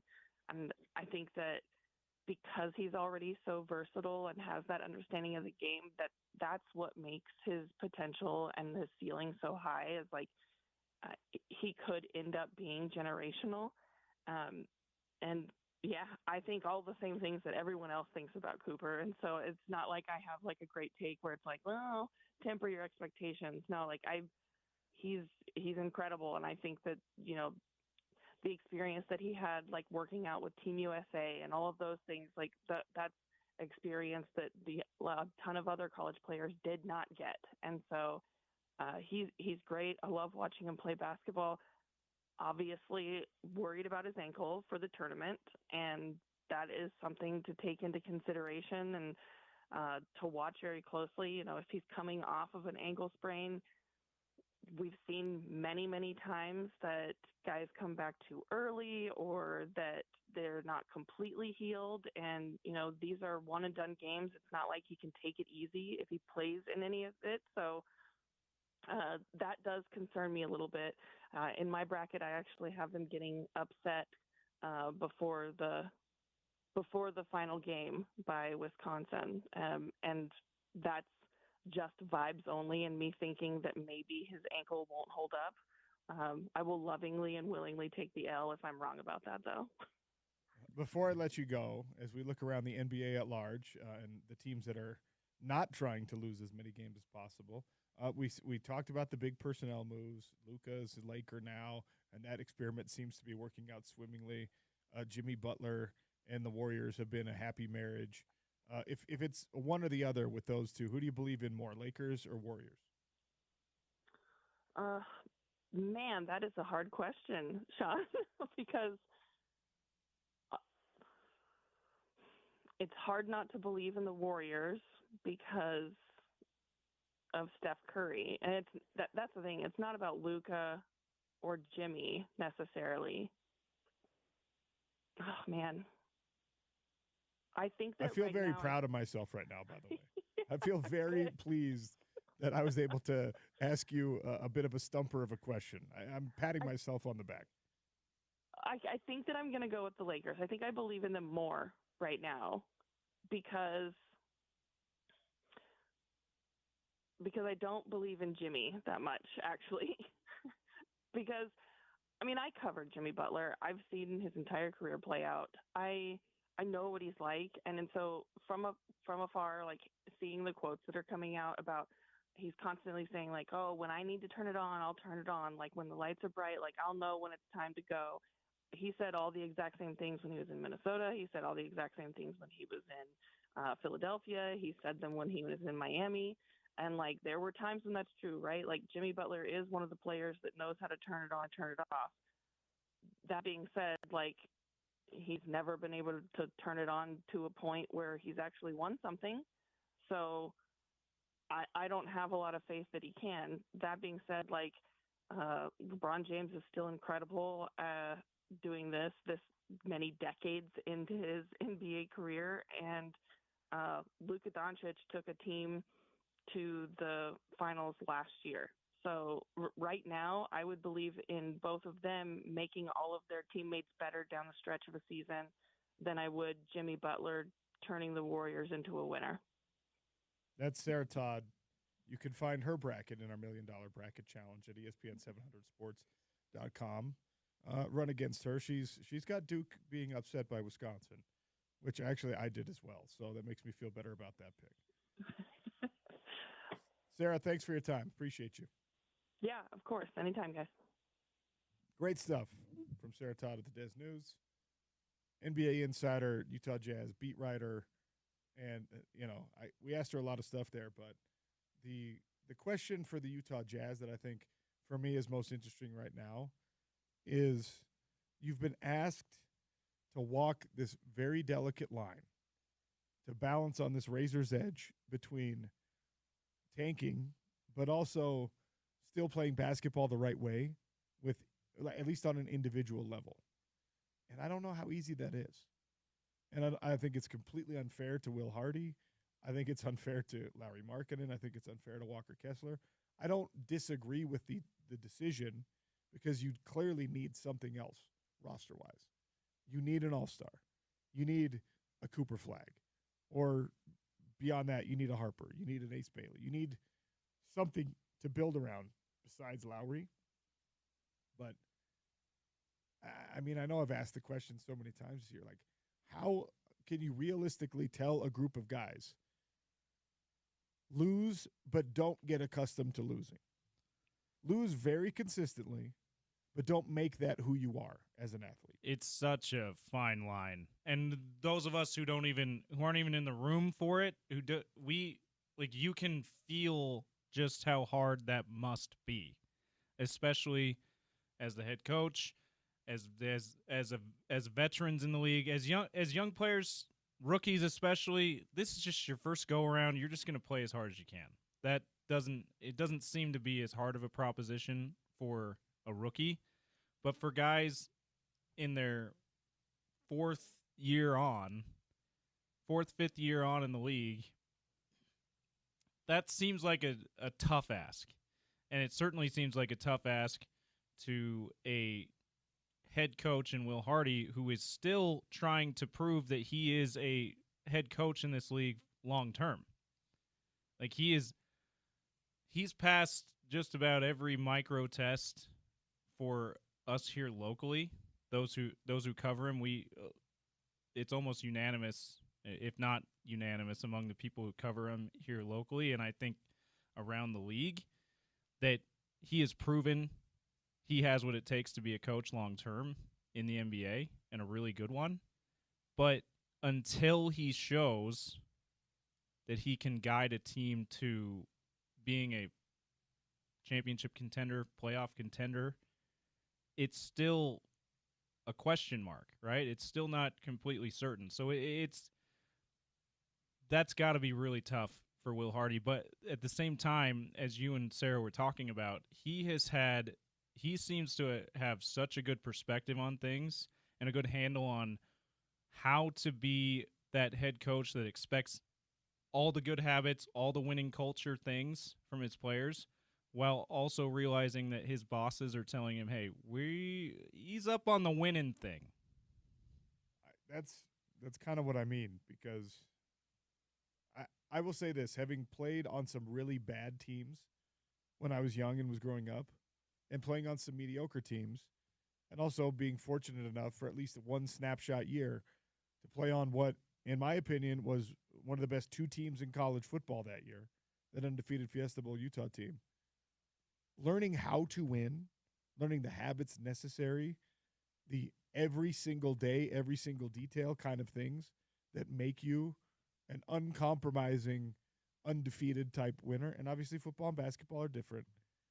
But those things, you can't just, it's not a switch you can flip, I don't think. I mean, she was talking about Jimmy Butler. Yeah. I'll turn it on when I have to. What do you mean? That's not realistic. And there's that the thing that they talk about in the military. You don't rise to the occasion. You sink to the level of your training. When the lights are brightest, when it's hardest, when it's most difficult to win, you don't get to squeeze an extra 10% out of yourself. That's not realistic. You don't. The more likely scenario, the far more likely scenario, is that you have to have elevated your floor to where your floor is still good enough to win. Because when you're exhausted, when you're bothered, when you're tired, when you're grumpy, when you're injured, whatever, the floor of who you are as an athlete has to be good enough to compete. You can't be like, well, I'll go out there. Imagine, James, if all the guys from Utah football who are going out to the Big 12 Pro Day, and there's 20 of them, we're like, hey, what have you done to get ready for the biggest job interview of your life? You're going to run a 40, You're going to jump a vertical, you're going to do a bench, and you're going to talk to people, and they are going to make a snap judgment about you that will alter the course of your life because you'll either get an opportunity or you won't. If you ask somebody that question and then they say, well, I haven't done anything because I just know that under pressure, I'm going to rise to the occasion. I'm going to run a 4.4. Yeah, I've just been waiting for this day to do something. I'm not preparing for the preparation. There's a reason why nobody does it that way. No, you have to prepare for the big moment. And the details are what matter. And like the combine is a great example of this because you don't even do football stuff. Yeah. You practice your sprinter stance, which is something, by the way, you're never going to get in again, ever. Unless you're DK Metcalf or Tyreek Hill, who's trying to make a claim against track runners, you're never, ever, ever, after those workouts, going to get in a sprinter stance again. It doesn't happen. But the details, matter so much. And this Utah Jazz team is being asked to pay attention to the details and build winning habits while also not winning. And it is completely ridiculous and completely unfair. And I don't think Hardy is going to be able to flip that switch any more than Lauri Markkanen's going to be able to flip that switch. Yeah. And by the way, when do you decide it's time to flip the switch? All right, we got Cooper Flagg in the draft, and we got, someone pretty decent with the secondary tank, the T-Wolves pick. Now it's time to push, guys. Or do you say, well, we got Cooper Flagg. We need to suck again for one more year, and then we'll flip the switch. That's what some people are speculating that is probably in the cards, even if they get Cooper Flagg or Dylan Harper in the draft. Either one of those guys people look at as a potential franchise changer pretty soon. So, it's a very tough proposition. Obviously, the Oklahoma City Thunder are the model for this because Mark Daigneault, the head coach of the Thunder right now, he was the head coach for the first 2 years where they were tanking. I believe it was 2 years, and he was in Will Hardy's position. And then for the past 2 years, they've been the number 2 seed or the number 1 seed in the West. They will be again this year. That shows that it can be done, but it's you can't truly flip the switch. It's going to take it's probably going to take a year of, hopefully less, but realistically probably at least a year of, hey, we're figuring out this actually winning thing. From the head coach on down to the last guy on the bench. All right, we got to take a break here. We'll come back. A little Today in Sports History. Where were you in 1995? Sean O'Connell Show, ESPN 700, 92.1 FM, proud part of Utah's ESPN radio network.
All right, we're going to give away some tickets coming up in our next segment. Real briefly, though, I want to remind everybody that your roof needs a little attention right now.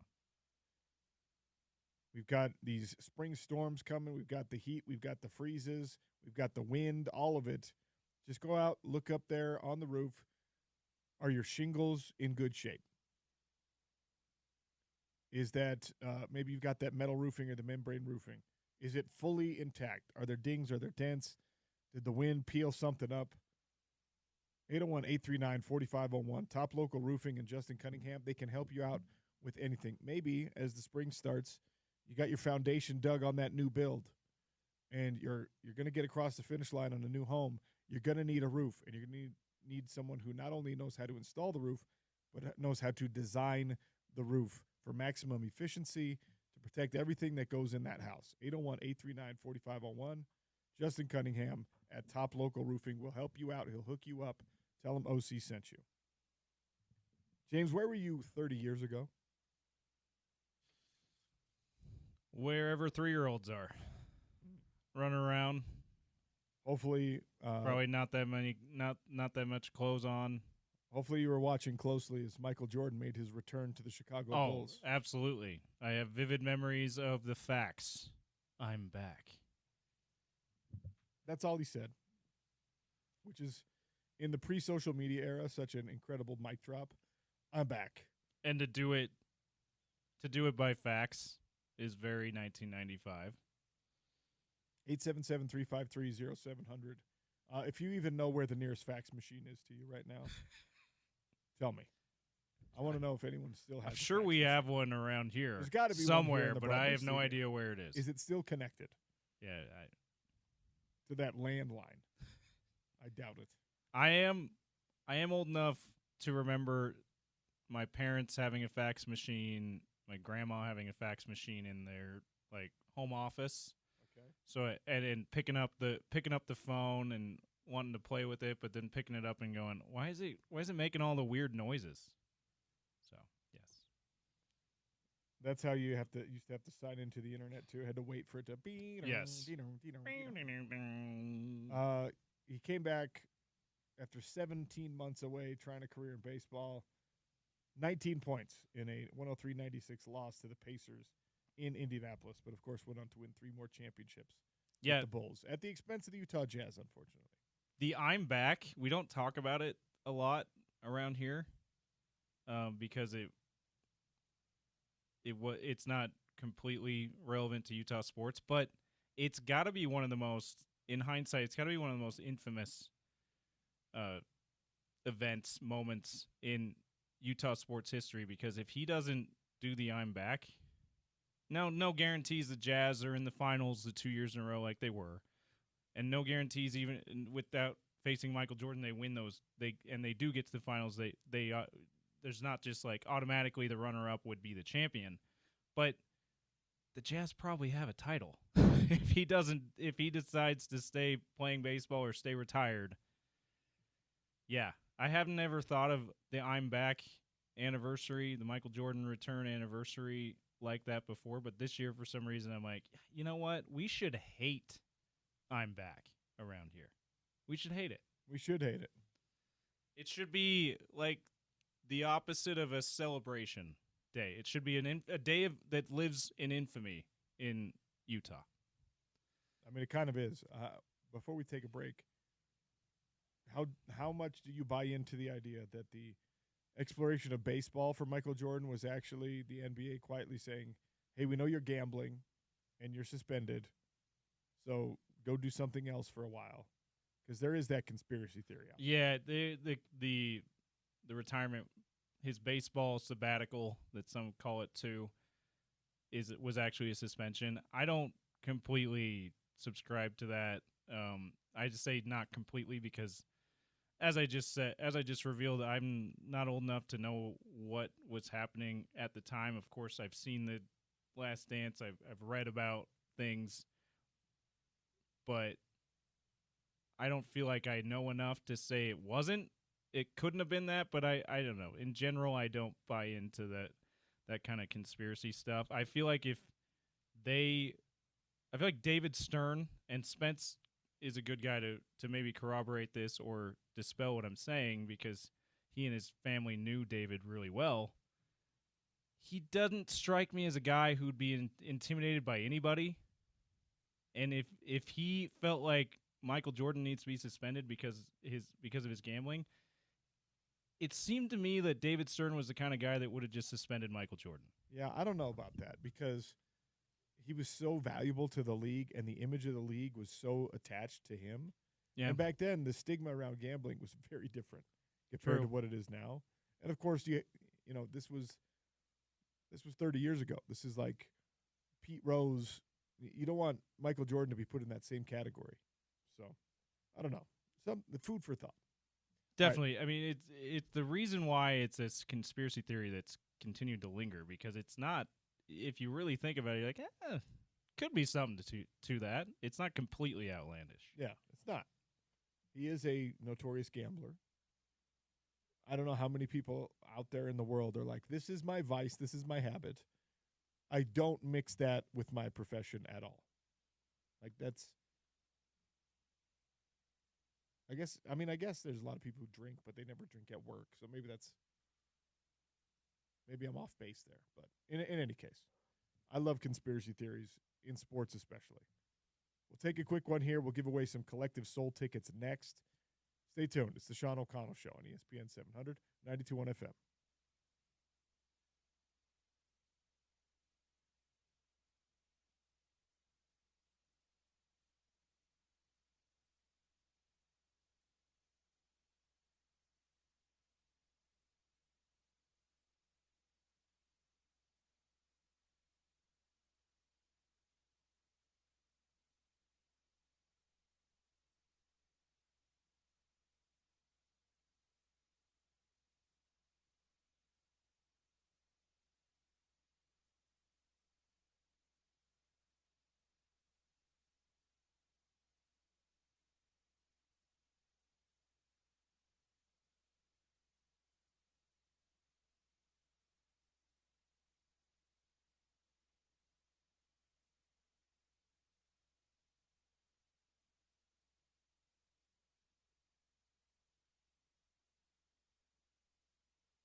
877-353-0700.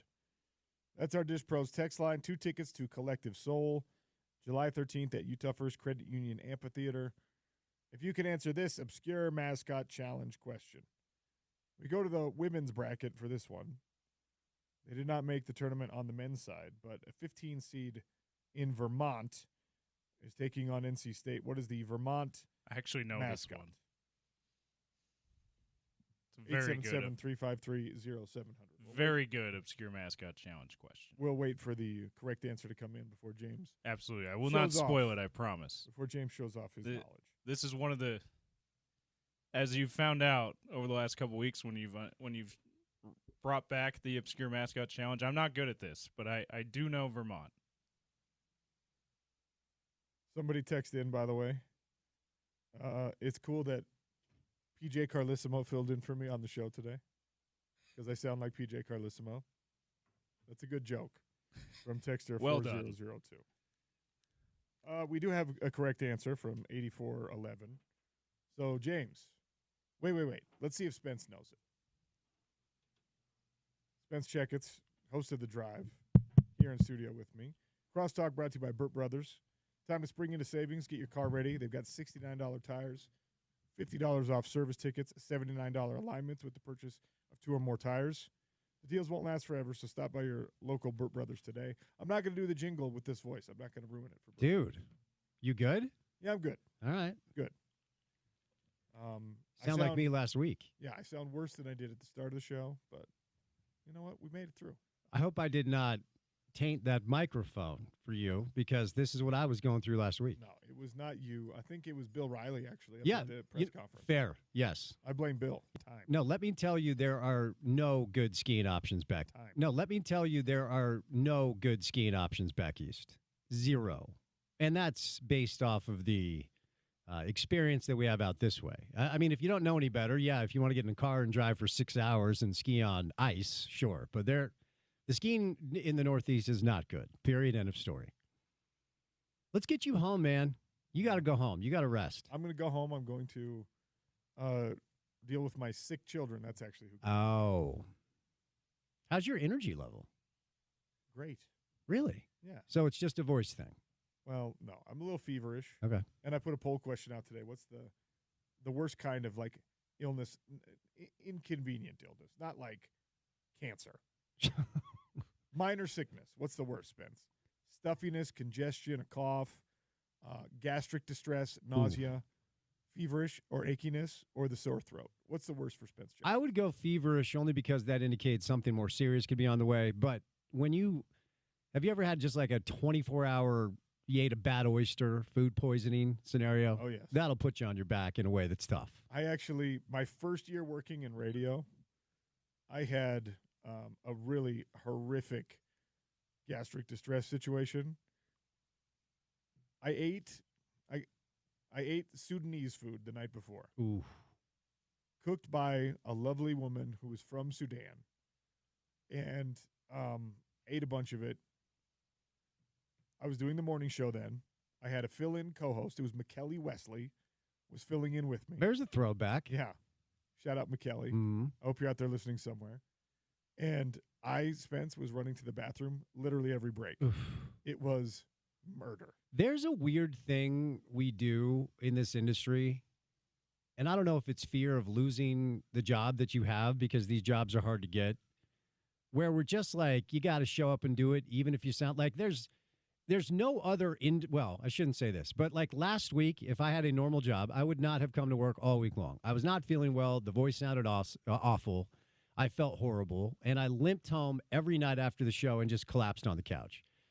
And you should not have to do this thing today that you've done based off of your current health. I don't know what it is about this thing.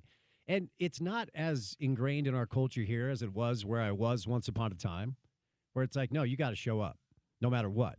And back then I was doing 4 hours of afternoon drive, then jazz, pre-half, and post. Yeah, that's a lot. So you're home at like 1, and you're leaving the Delta Center, oftentimes in the grip of winter at 1 a.m., and I'm digging my car out of the snow. I've got like 100-degree fever. I feel like crap. And then you got to go do it again the next day. I don't know what it is about this thing that seems to breed that culture. But I'll listen to a show occasionally. I'm like, that dude sounds awful. He needs to go home. Yeah. Any good boss, Sean, would send you home. Well, James. Oh, I forgot James is producing today. Oh, that's hey, my James. bad. Yeah, James, hey, James. James will be my boss. Actually, I will give James credit because I let him know. I'm just like, hey, I'm feeling like crap. He's Yeah. like, well, do you still want to come in? And I said, yeah. I want to come in because I miss. We got the PFL schedule starting up soon, so I'm going to be out occasionally for that, and I like doing the show. It's fun. And no load management here at Broadway Media. Guys. See, Iron Fist over here. James Stalin is what I'm going to start calling him. You can find us. You can listen to this terrible voice version of me whenever you want at ESPN700sports.com, the on-demand section of the ESPN 700 app, or you could just stay tuned for the drive where Spence will sound a lot better. Sean, go home, buddy. Get some rest, OC, man. And by the way, OC hopefully feeling better tomorrow. Live at Ken Garff Nissan, Salt Lake City, 777 Southwest Temple. So come check us out there tomorrow. See, James Stalin. See what he's doing? What if you wake up tomorrow and you're worse? You see what he's we doing? got Pol Pot in here He's telling just you like- that you're coming to work tomorrow. He's like, oh, he'll be there. You see that evil cackle? Goodness gracious. I did have a quick question for you, Spence, that we just talked about. What do we got? This was this week. I believe it was yesterday. It may have been today. The anniversary of the I'm Back Michael Jordan unretirement. Okay. Yesterday was the announcement. Today was when he actually came played. back. Okay. We were talking about the conspiracy theory. Was the baseball career just a suspension? Yes. And I said to OC, David Stern did not strike me as someone who was afraid to suspend anybody if that's really what he felt was necessary. And I said, Spence actually knew the man. What's your feeling? I'm sure you've been asked this a million times. Well, on two separate occasions, once on the old Bill and Spence show here on ESPN 700 a long, long time ago, and then once on my podcast when I was doing podcast only, I interviewed David Stern and asked him point blank this question. And next time you see Bill, you'll have to ask him because he gets a kick out of David Stern's response was like a disappointed uncle that I would ask him the question. His response was, Spencer, you know better than that. Ultimately, I don't think, the honest answer is I don't fully know. I don't think David Stern obviously has passed, but I don't think he would ever admit it one way or the other. But when you break it down, the nuts and bolts of it is David Stern, at the end of the day, was a businessman, and there's nothing that makes sense for the business of pro basketball to not have Michael Jordan on the floor. Now, was the gambling thing an issue? Absolutely it was. Like the flu game, yes, there's Pizzagate, and Michael's talked about the pizza thing himself on The Last Dance, but people know that Michael Jordan took a private plane to Vegas after he played the Jazz here in Salt Lake City and gambled all night and came back. Did he eat a pizza? Maybe. But he was also recovering from a rough night of drinking and gambling and smoking cigars in Las Vegas. The way those dudes used to party and then show up and play the next day, you could walk in practice and you could smell alcohol. These guys are sweating alcohol, morning shoot around prior to a game that night. Smitty actually told a really funny anecdote that back in the day, New York, the Knicks would, and this was like in the 60s and 70s, they would push to get teams scheduled to play in like Boston on Wednesday and then fly to New York on Thursday and then play the Knicks on a Sunday matinee. So they had Thursday night, Friday night, Saturday in New York, and then they play the Knicks Sunday afternoon. And these dudes were sweating out booze left and right because they just partied in New York for 3 days. It's so different now, than it was back in the day. But ultimately, nobody fully knows. But, I mean, it just doesn't make sense from a business perspective to tell Michael Jordan he can't play for your league anymore. Vikings no long considering signing Aaron Rodgers. Yeah, that's a spell check error. Little typo there on There's ESPN. a producer that's going to get fired at ESPN. Ouch. Graphics intern, you're gone. Stay tuned for the drive with Spence Checketts. Thanks for everyone listening today. I hope I sound better tomorrow. It's Utah's #1 sports talk, ESPN 700, 92.1 FM.